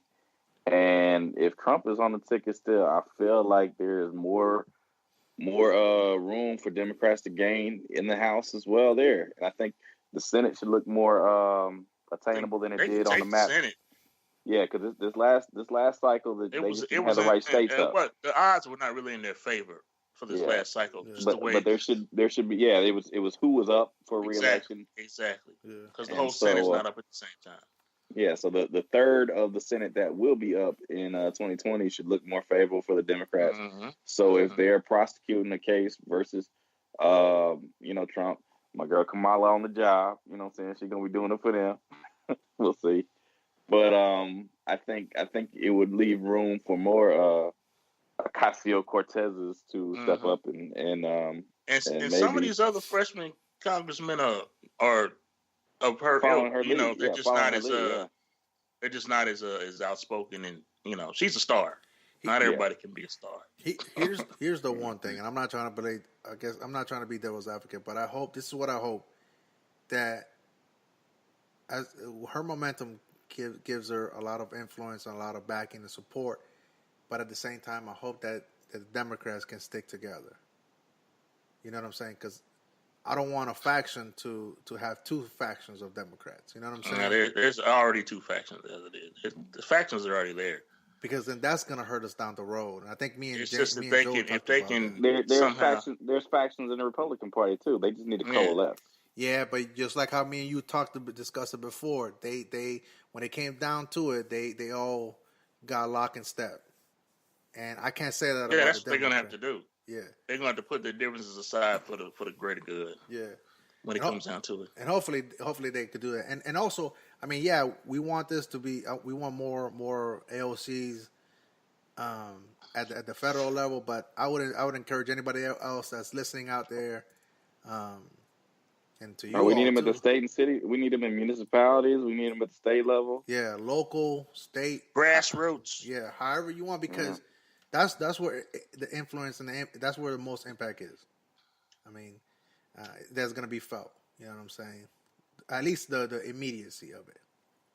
So, unfortunately, I'm not willing to give up my career right now, but that may change in a couple months or a year or two from now. Well, I mean, because one of the whole he fucking pot shots to me, though. Jesus, dog. Oh, selfish ass nigga trying to feed your family and shit. Nigga, leave your municipality. Do something for the people. Well, I'm trying to. Stop doing it just for the Mejias. You need to do it for all of us. Yeah. No, I am. There's an ongoing conversation that I have with my wife. We have to. Realistically, we have to be financially stable and be willing to take on the necessary not necessary, but the risks that are come with me coming to a one income household for a while. You know what I'm saying? Because grassroots efforts, they don't make a lot of money. Though. Yeah, we fucking with you, man. We understand. No, all right, man. Come on, man. They're taking everything so serious. I know, man. No, I mean, there's a conversation to be had. I mean. Not on the air. You had that with your wife, man. No. Yeah, man. But I was really genuinely just like heartbroken when I couldn't run for the office, and everybody around me was enthused about it, and kind of heartbroken at the end. So I was like, but whatever. We'll see what happens in 4 years. But anyhow, so yeah, that's the last basically topic that we wanted to talk about. Leave it on a high note. Anything else you guys want to mention? I know we didn't do a quick check-in at the beginning, but we could do a check. Quote unquote check out or moonwalk it back towards the back end of this. Oh my god! I don't know. So what's been up with you? What have you been listening to? What have you been watching? What have you been listening, hearing, reading? James been watching Trigger Warning. We supposed to do the last episode. Right. See, somebody didn't do their homework, so we're not somebody able to do their talk homework, about man. Trigger Warning. Even though the episodes are really short, they're like 25 minutes each. He could take enough time. And we out of started his this day. 2 weeks ago. 2 weeks ago, man. That's a total of 3 hours at the most you would have had to spend. At the most. It's been how many hours in 2 weeks? A lot. A lot. So this just shows Frank's I lack. can't count that high. It just shows Frank's lack of commitment to the show. All right, that's fair. That's fair. It is very fair. It's fair. So what? So what else? I'll tell you what I had. Hey, have you seen that damn You? Yes. On Netflix. Yes. That show's crazy. Yo. Okay. So we got the third person then to discuss it. So me and Roger have been talking. We don't talk about it right now, but we should talk. I don't know Right. if we need to talk about it on the show, but that's a crazy show. Yeah, I think that's the next show we should watch. I mean, not watch, but review. But as an entirety, not episode by episode. Yeah. Well, I'll tell you what I do, Frank. I watch about half of it. Right. And then won't show up for the middle part of the discussion, and then when it's time to do the last part of the discussion, I'll just be like, "Nah, we can't do it because I ain't do my homework." Right. Ain't gonna hold it up when it should already be completed and moved on. But you won't stop in the middle of it. You'll watch it all the way through if you start you. Oh, but you should have watched Trigger Warning the same way, buddy. I didn't stop. It's such an easy watch too. I watched this shit all on the first day. I binged that mother one day and was done. Yeah. But all right. I don't know. So you got you. Anything else? Listening, hearing? I mean, not hearing, but listening. Anything you're reading? New interests or whatever popped up? James. Oh man, it's a lot of work. And planning this wedding. Yeah, man. Yeah, that takes up all my time. Put his player card down. Yep. I'm done. I'm good. Well, I had a hell of a run. I'm good. I wore myself out. I'm cool. Yeah, you wore out your welcome. Yeah, that too, probably. They said, "Old man, get your ass out the club, nigga." Oh yeah. Oh, I remember that day when I figured I was the old man at the club. That was a horrible day. That was sad. I said, I'm the old dude at the club. I swore I wouldn't be that dude. So how soon did you realize that? How far into the moment were you? Dude, I was like... How many drinks into it were you? Oh, no, it didn't take long. It took about 15 minutes to that. I was sitting there, and I was just disgusted. But I was like, who is all these damn kids up in here? What the hell is going on? And I'm like, no, you in their space. They're not in yours. Yep. And I'm like, oh. I told my boy, I was like, I gotta go, man. I gotta go. Everything's fine. I got to go though. Can't be at the club any longer. So you told your boy, was he like an actual boy? Oh. hanging out here with. Oh, no, he wasn't that young. Were you rocking the skinny jeans? Hey, No, let's go to he the wasn't club, that nigga. young. I wasn't doing like no Michael Jackson shit. You're my boy. No, I ain't saying no Michael Jackson. I'm just saying you out there hanging out with. No. He Youngins. was definitely younger than me, but not that much younger. Hey, man. All right. So, so I know you're a movie connoisseur. So, before we go on to Joe, any movies? I know you had discussed it a little bit, but any movies that are worth mentioning for the viewers to? Oh, that's out now. Yeah, or that you've watched recently or whatnot. Nah, I really haven't had any time to go to the movies or anything like that. I saw some of the Oscar movies or whatever. I seen most of those. I'm pretty much just waiting for like Captain Marvel and Infinity War 2 and all that stuff. Did you watch Into the Spider-Verse? Nah, I'm not paying. I'm just waiting until it comes out on one of the streaming services. Yeah, I think it'll come out at the end of this month as well. Yeah. At least iTunes telling us, but yeah, I heard it was good. I heard it was really good. It's really good. I hope that we can discuss that and talk about it because it was really good. But no, I just before we go to Joe, I did watch A Star Is Born. I don't know if you care for my critique or analysis of it, or You tell us. I saw it. yeah, I'll wait until it gets to me then. Joe, any reading, any music, podcasting, movies, anything you've been getting into the last week or so? Basically, I have accepted a new coaching position. Whoa. Watch out now. Wow. Well, okay. It's a lateral move. It's basically some things that not worked out well at my home school, so I'm going to move on with my career and try some new things. So I'm just given an opportunity at another high school, and so I'm trying to build a staff. I was on the phone with some people, reaching out to them before our phone call here, and just trying to get the ducks in order because.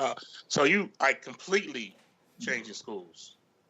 Well, I am still teaching at my school. Oh, okay. But I am coaching at another school. So what I'm trying to do is... I didn't know you could do that. Yeah, I don't know. Yeah. I've done it before. But I was teaching. I was still coaching here, but I was teaching in a different building for a year. So...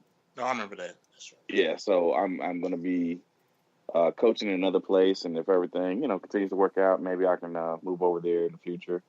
But I'm trying to build a staff, and then from there... I'm gonna try. I've been trying to reach out to the kids, and I'm known in the track community. People, when I walked through the building, a lot of kids already knew who I was. You know what I'm saying? So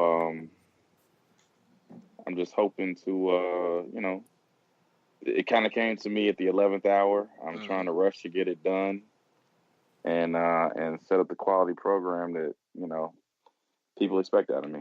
So. That's really what I've been doing. So I ain't been going to the movies. Ain't no real new music out there I've been checking out. Listening to podcasts, but nothing worth talking about. So except for the Nicaraguan, that's always worth talking about. Right. You know what I mean? But that's pretty much that's been it. That's been it. Trying to get my ducks in a row. That's right. That's good. That's what's up. Congratulations. I mean, I know. Yeah. I mean, I hope it's. That didn't take long. Yeah. I mean, I don't know. I don't know all the circumstances, and that doesn't need to be said on the air. But I hope that enthusiasm. I'm not gonna talk about that all. Yeah, see, Frank, you always got to go too damn far, Frank. No, I'm just saying. Why couldn't you could just say congratulations and went on your way? Well, that's what I'm saying. You got to try to dig deep, man. You ain't Geraldo. No, I'm just. Wow, I was just saying, no, like they threw a chair at Geraldo, didn't they? That's why we do this virtually. I can take the shots virtually. I can't take the shots personally.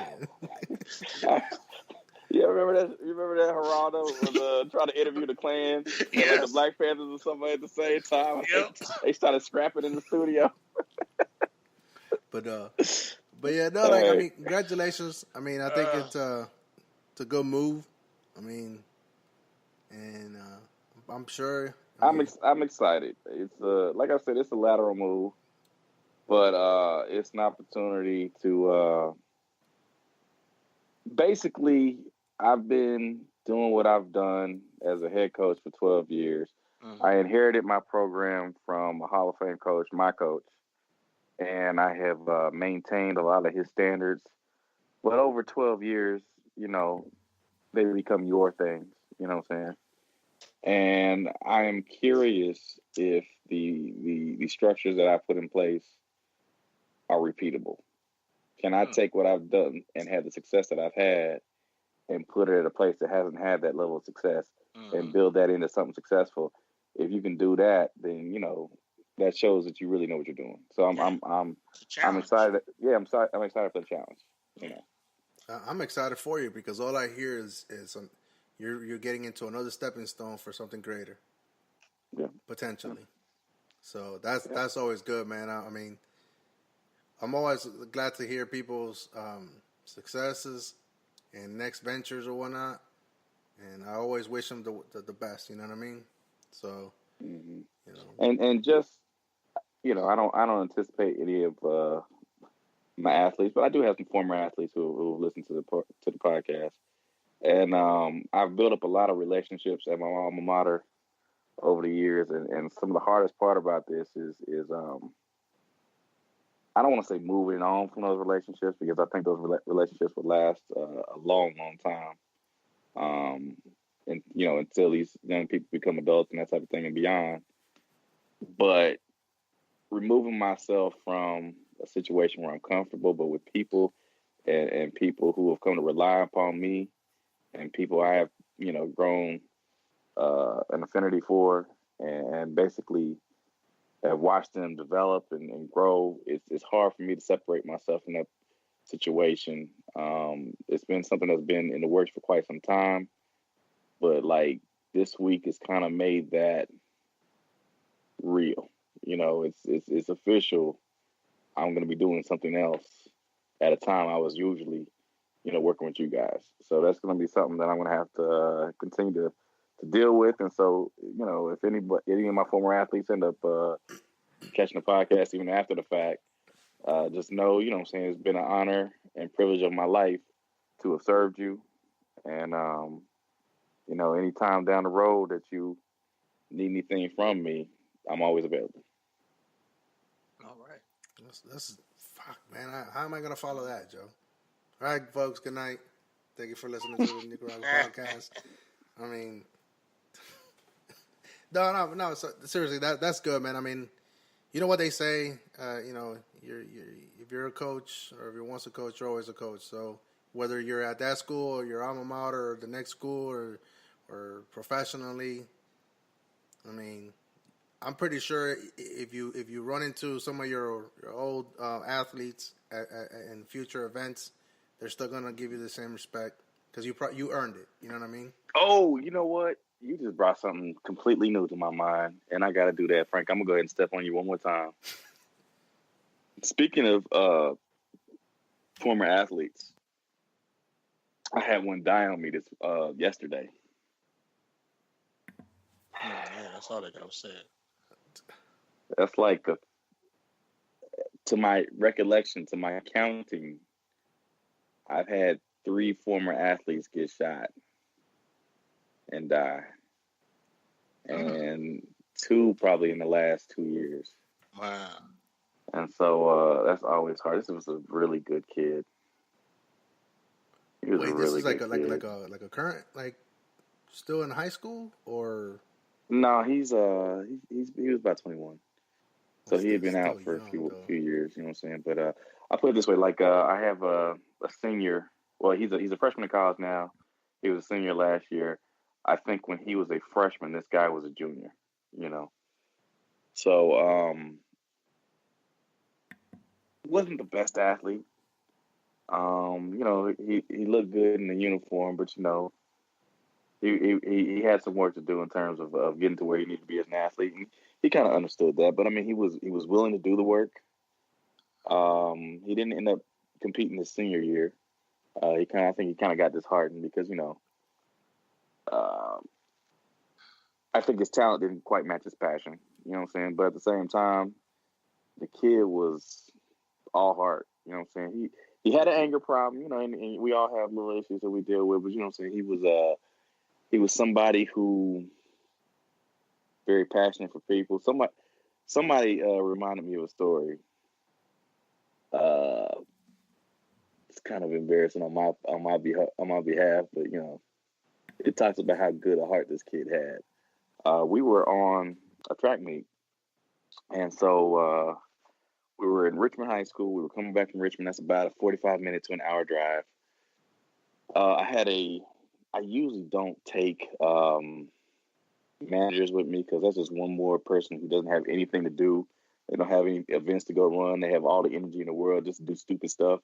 So I normally don't take managers, but somebody convinced me to take a manager with me. So we stopped after the meet at the McDonald's in Richmond, which is right across the street from the track. Everybody ate. Everybody had a chance to go to the restroom. 45-minute drive back to Kansas City. Everybody knows what they're supposed to do except for this young lady. So she decides 10 minutes out from the school, she needs to go to the restroom. And I'm like, but we were supposed to go to the restroom in Richmond, you're going to have to wait. We are 10 minutes from the school. We're not stopping at the McDonald's down on Van Brunt. We're going to go back to the school. I'll open up the building, and you can go there. For whatever reason, this young lady could not hold it. She went ahead and had an accident on the bus. And so, I guess I was being a little bit of a jerk about that situation, but high school kids should know how to take care of themselves. You know what I'm saying? She had some kind of issue or something? Not that was made known to me. I don't know. So she had an IEP. I'll say that. Individual education plan. But whatever. Yeah. So that's neither here nor there. So this young man who was shot this week, he basically, and this is the type of thing he would do all the time, thinking of other people. He would walk home, and this is the beginning of the season, so it's like the first meet of the season, so it's still March, and like early March, it's still cold outside, and so he basically makes sure she had some pants. He took off his sweatpants, gave them to her so she could wear them home, and he walked home in his track shorts in the cold in the middle of the night. You know what I'm saying? That's the type of dude. That's the type of dude this guy was, man. And he was always putting people ahead of himself, man. He kind of like I said, he got frustrated at the end of his track career, and threw his spikes in the trash can at his last meet. We kind of went behind him, dug him out, said, "Hey, man, you're gonna need these down the road." And he's like, "No, I think I'm out." And so he still had his uniform. So I was doing inventory, that type of thing. And he somehow he either given his uniform away, or it got trashed or something. He didn't have it, but he made sure. And I think he had left the school. I think he went to Job Corps or something like that. I don't remember what exactly he did, but he wasn't back at the school his senior year. But he came back up to the school to make sure he paid me money to you know what I'm saying, account for the gear that came up missing, and so I put it this way: in the population that I teach, that is here. A lot of people would have told you, well, I ain't got it. What you gonna do? Right. But now he made sure, and he stood up for himself, and he accounted for that deficit, man. And he was just a good kid, man. Yeah, and it's a sad paradigm to see his light, snuffed out. So yeah, I mean, follow that, Frank. Yeah. Jesus, I mean that. Thanks for sharing. I mean, that's I think the only thing I would have to ask you for that is just, did you realize that when you saw when that incident happened in the bus and he gave his pants up, did you appreciate that then, or do you appreciate that? I didn't see it. A student had posted that like recently. I remember the incident. I didn't know necessarily that he did that in that particular circumstance, but he did that type of thing all the time. I can't remember a specific incident where I remember him doing that. I just remember that being his personality. You know what I'm saying? And so that was somebody else's story, but it fits him. That's who he was. So. Well, I guess sorry, my condolences sorry for your loss. Because that's an old former athlete and somebody that, you know what I'm saying, that impacted you as much as you had an impact on them. It impacted you as well too. You know what I mean? So. Oh yeah, man. Our coach, we probably talked about this. I could move on up the salary ladder and do some other things. I coach for selfish reasons, man. I try to give of myself and try to uplift kids and everything, but I do that for me, man, because it feeds my soul. When I'm able to put a kid in school or help a kid get a job, or make sure they graduate and are on the right path, that feeds me. You know what I'm saying? So I try to help other people out through my career, but I do it for selfish reasons. It's cathartic. You know what I'm saying? So it's hurtful. Like I said, I've got 3 kids that I was very close to that I know that have been killed since I've been coaching. and I mean very close to these kids, and it always it's painful. It's painful, but for every one of those, there's about hopefully 10, 15, 20 other kids that we gave them a start out in life, and hopefully they're taking that on and doing what we doing. Each one teach one. You know what I'm saying? So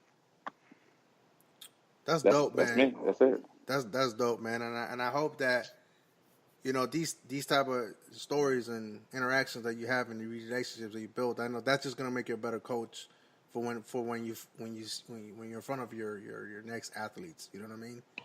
Mm-hmm. And you'll appreciate your position as well as their position. You know what I mean?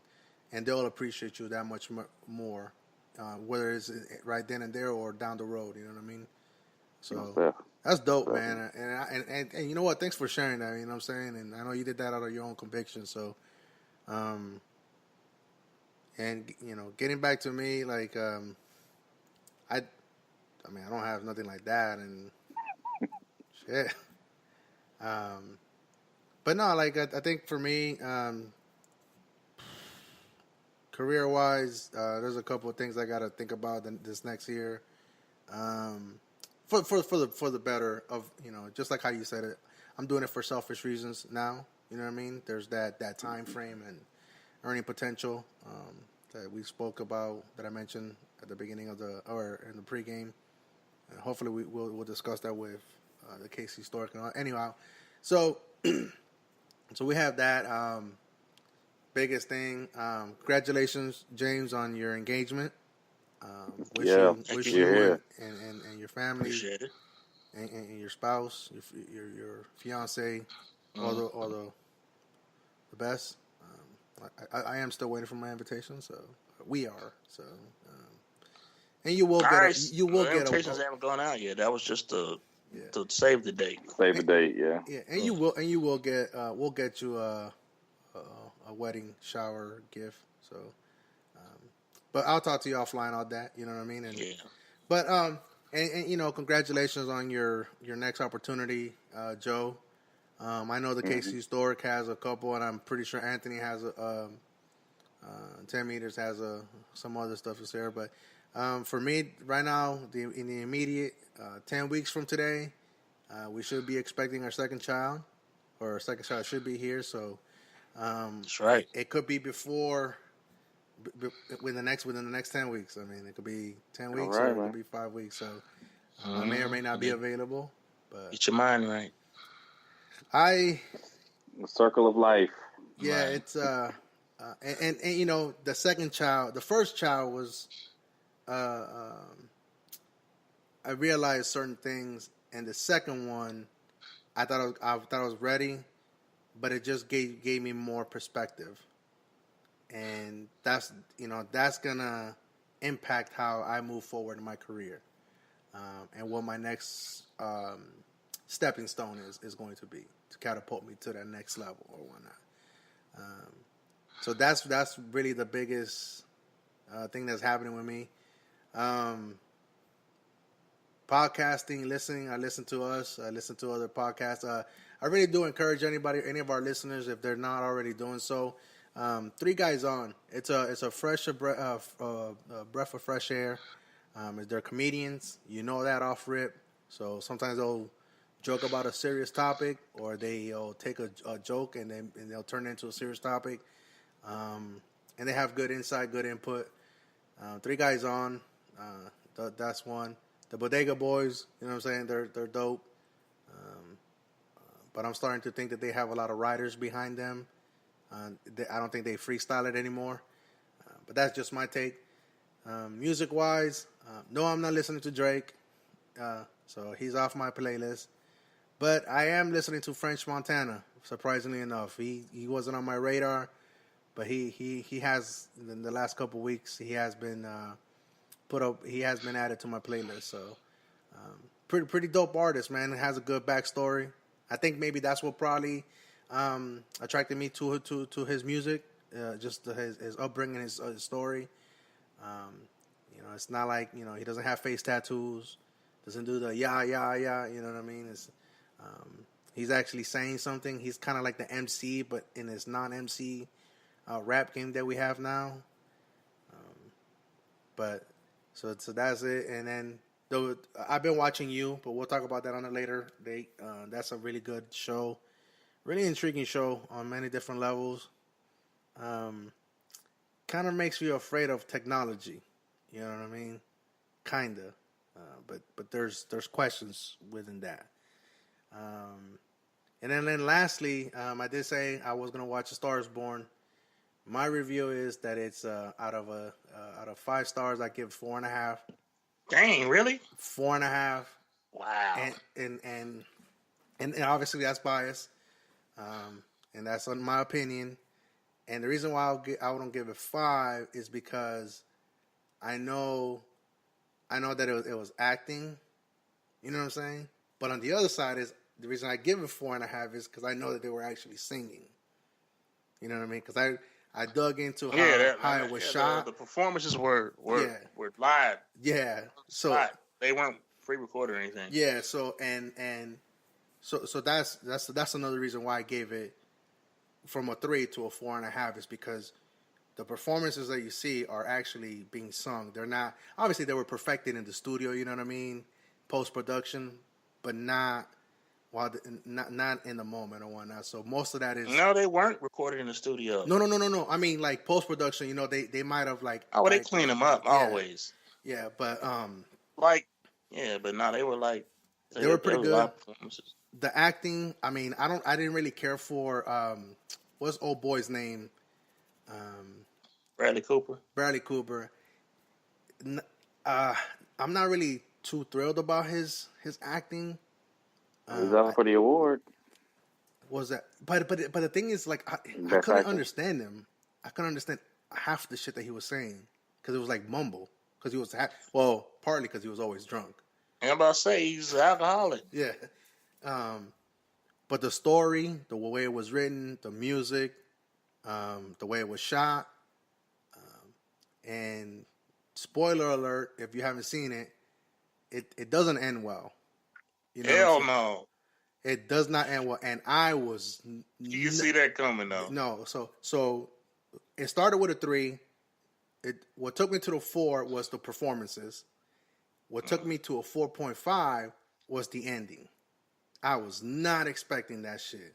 And my wife was fucking crying because she wanted. I can see that coming a mile away, man. No, I saw it too. Especially when he did the second take at her from the bed. He's like, "Oh, I just wanted to take a one last look at you before you left." That shit. Oh, the second time, yeah. That shit. Oof. And then you see old boys. In man. Once he had the incident at the award show, I knew the whole thing was a wrap after that. Yeah. So somehow I figured that it was gonna end and they were gonna try to wrap it up in a happy ending. Hell no. But it felt real. You know what I'm saying? Like, yeah, no, it did. It felt like real.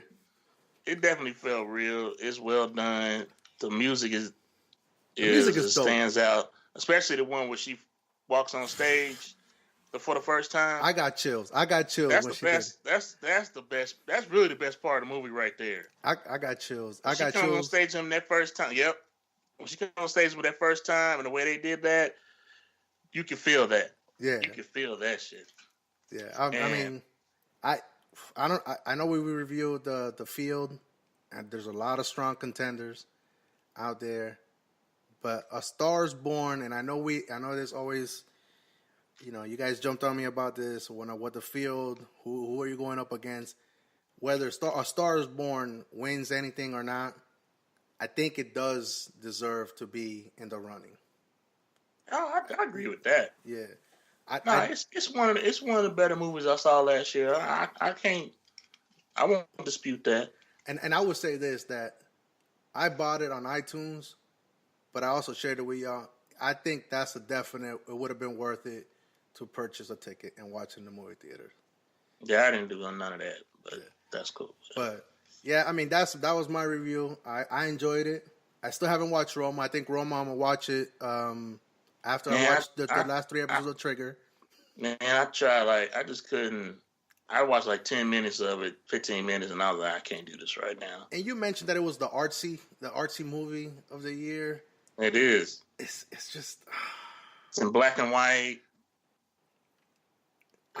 I'm gonna go as far as say I don't know. I got in 25 minutes into it, and I'm like, you speak Spanish, so it might be easy for you. But it doesn't really. It's kind of like somebody filming me and hoping that somebody finds interest in what my daily life is. You know what I mean? How I don't know if everybody can relate. You know what I mean? Hey man, like I said, I watched about 15 minutes and I was like, I'm not. It's just not for me. Yeah. Everything is not for everybody, and that doesn't mean it's not good. It's just not for me. Right. And I'm a cringe if it wins big. I'll be happy for Netflix. At all if it wins. I'll be happy for Netflix, but I still think that there's for the streaming service. I still believe that there should be their own separate category. That's just me, because to put Roma and A Star Is Born in the same category. Still, I mean, they're both major motion pictures. These aren't. The thing is, man, these Netflix movies are not TV movies. These are big budget films. They're spending a lot. Netflix is spending major money on these movies, man. They're doing $100 million movies, man.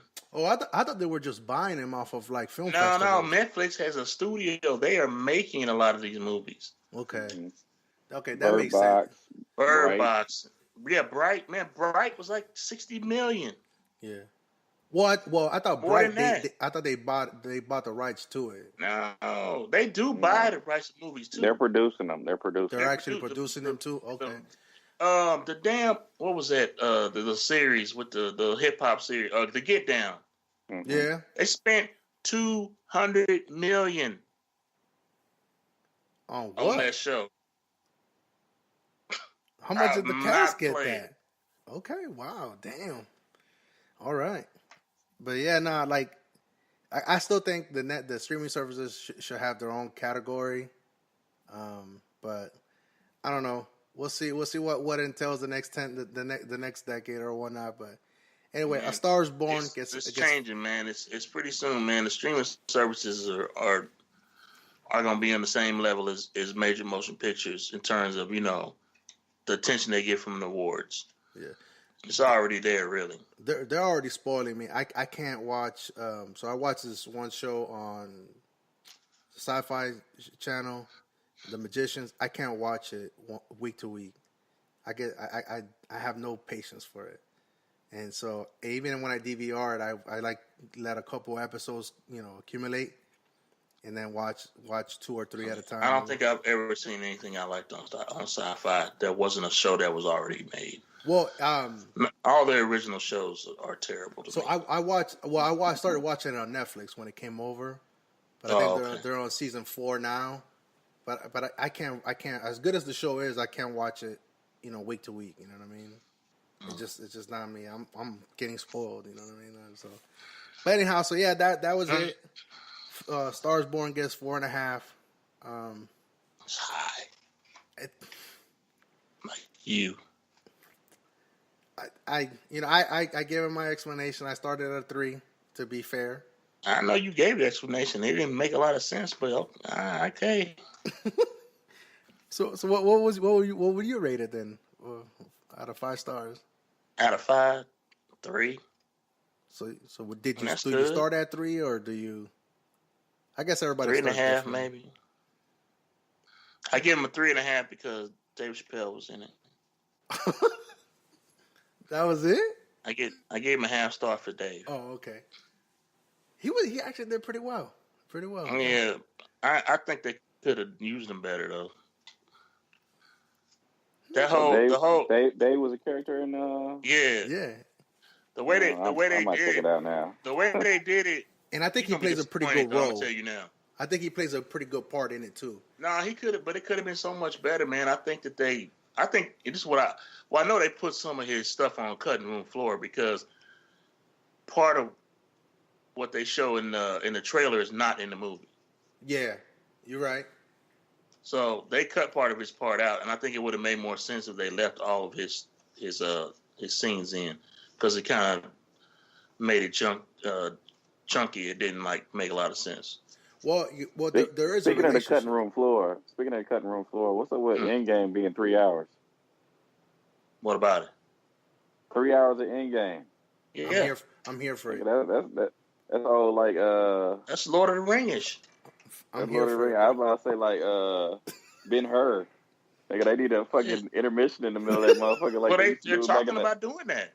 Word? Like a whole intermission? Like old school, yeah. Yeah, that's crazy. I'm gonna be here for it too. Fucking 10 Commandments out this mug, man. What the hell? They did. Which one was it?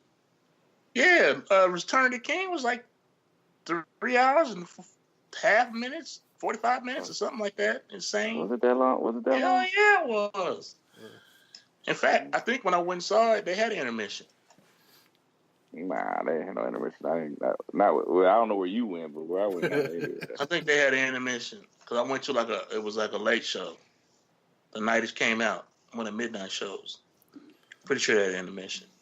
Yeah. I'm showing my class Gandhi. Gandhi. They got an intermission too, man. Sir Ben Kingsley. Yeah. But anyway, so yeah, right. like I said, congratulations to you both on your endeavors, your endeavors and everything. So, and we'll see what happens in 10 weeks.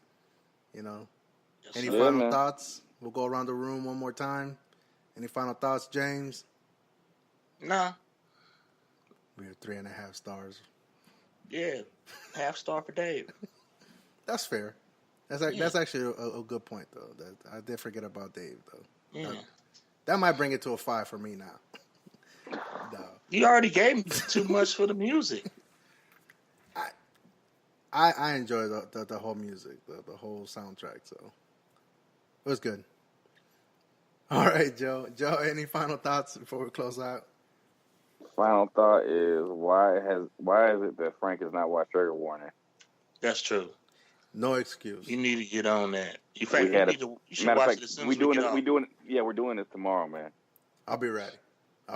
Tomorrow we gonna finish that up, bro. So get ready. So we are doing the final 3, right? Just final 3. Okay. It's been so long. I need to rewatch them almost. I'm saying, man, waiting on Frank. Yeah. I'm gonna throw out that idea. Hey, let's just watch all 3 episodes. That'll be an hour. No, that's lazy. That's lazy, bro. Do your job. All right. Self-serving. I'll take notes. I'll create a PowerPoint.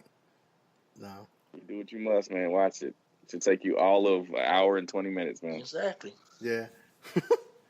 I will. I'll be ready. No excuses for me not watching Triggered or Trigger Warning by, you know what I'm saying? So, with all that said, just like the DAKCSTORK would say, the Twin Tower of Doom. Oh. Where can we be reached? Right. How can people find us on social media? Well, I was going to say that after I say, the Twin Tower of Doom. Come on, do it, man. Come on, do it, man. Let's go. Do it. All right. So, yeah. So, anyway, thank you guys for joining us. Thank you to the Twin Tower of Doom. The DAKCSTORK was not able to join us today. But he probably will be on the next episode. But to our listeners, we always welcome feedback. We encourage you guys to get in touch with us or reach out to us on all social media platforms, whether it be Facebook, whether it be Twitter, Instagram. We don't have a Snapchat yet. So what is the Facebook? What is the email? What is the Snapchat, buddy? Come on, man. I gotta get on. I gotta get to that. You should already had that ready. Be prepared, buddy. Come on, Francisco. Yeah. So, you know what I mean? On Twitter, you could just, on Instagram, you'll get us on Nicaraguan _podcast. The same thing, the same handle on Twitter. Facebook is just the Nicaraguan podcast. If you just type in Nicaraguan, NEGRORAGUAN, it should populate and pop up. We're probably like the top 1 of search on Facebook. I'd hope. It was done on purpose. So you can reach out to us on those social media platforms. You could also reach us out on our email address at the NegroAragPodcast@gmail.com. That's the NegroAragun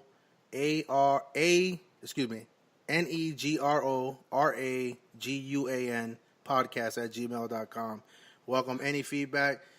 Preferably, we want it to be constructive, things that you like or whatnot. But at this case, since we're so early on into the we will take feedback, any feedback you want to give. right at this point, we'll take any feedback. Things to where we can. This is how we will be able to. You want to cut somebody out? Go on, do it. Yeah. Right. Whatever you got to say it. Yeah. Call somebody out. Yeah. Don't be trying to limit the fans there, Franklin. No, I wasn't. I was telling them that at this point we welcome all feedback. All feedback. All there feedback. You go. That's better, Francis. If you want James to continue the virtual harassment over the air, send us your feedback and we'll continue that. And we'll have a spin-off show of like Punk Frank, you know what I mean? Anyhow. We doing that on the regular show. So anyhow, so there those are the different ways. Again, if you want us to connect with you all in a different format, different platform, let us know as well too. So send us a email or reach out to us on any social media platform. We are working on trying to get on promoting it right now, but we're trying to make sure that we do it in the best way that will be favorable to our listeners, and we won't know that unless we actually hear back from you guys or whatnot. Rate us on iTunes. If you're listening to the podcast, more than likely you're listening on iTunes. 5 stars. Give us 5 stars. That 5-star review. That's what we need. Yeah, we just need. That one we need a 5-star. Don't give us a 1 star. 5 star on that. Yeah, 5 stars. Yeah. Any other plugs you guys want to put in yourselves? Plug your social media stuff or anything? I don't want them on my stuff. Joe? Yeah, I'm about to plug my phone back up. I'm running out of battery here, buddy. All right. No, but anyway, thank you guys for coming on Twin Tower of Doom. Wrap it up, Francois. And these guys. I've only met one of the Twin Towers of Doom, but in person, but they're all right. They're all right. But anyway, I'll take my 4.5 stars with the stars born. Thank you guys for listening to recording this episode with me. Thank you guys for listening. The DAKCSTORK, we miss you. Anthony, 10 meters, I don't know where you are. Hopefully not in the strip club trying to find a relationship or a good person, a good girl. Why you put him out there like that? He put himself out there. Yeah. All right, that's true. But anyway, thank you. This has been the Nicaraguan podcast. And as always, enjoy the music.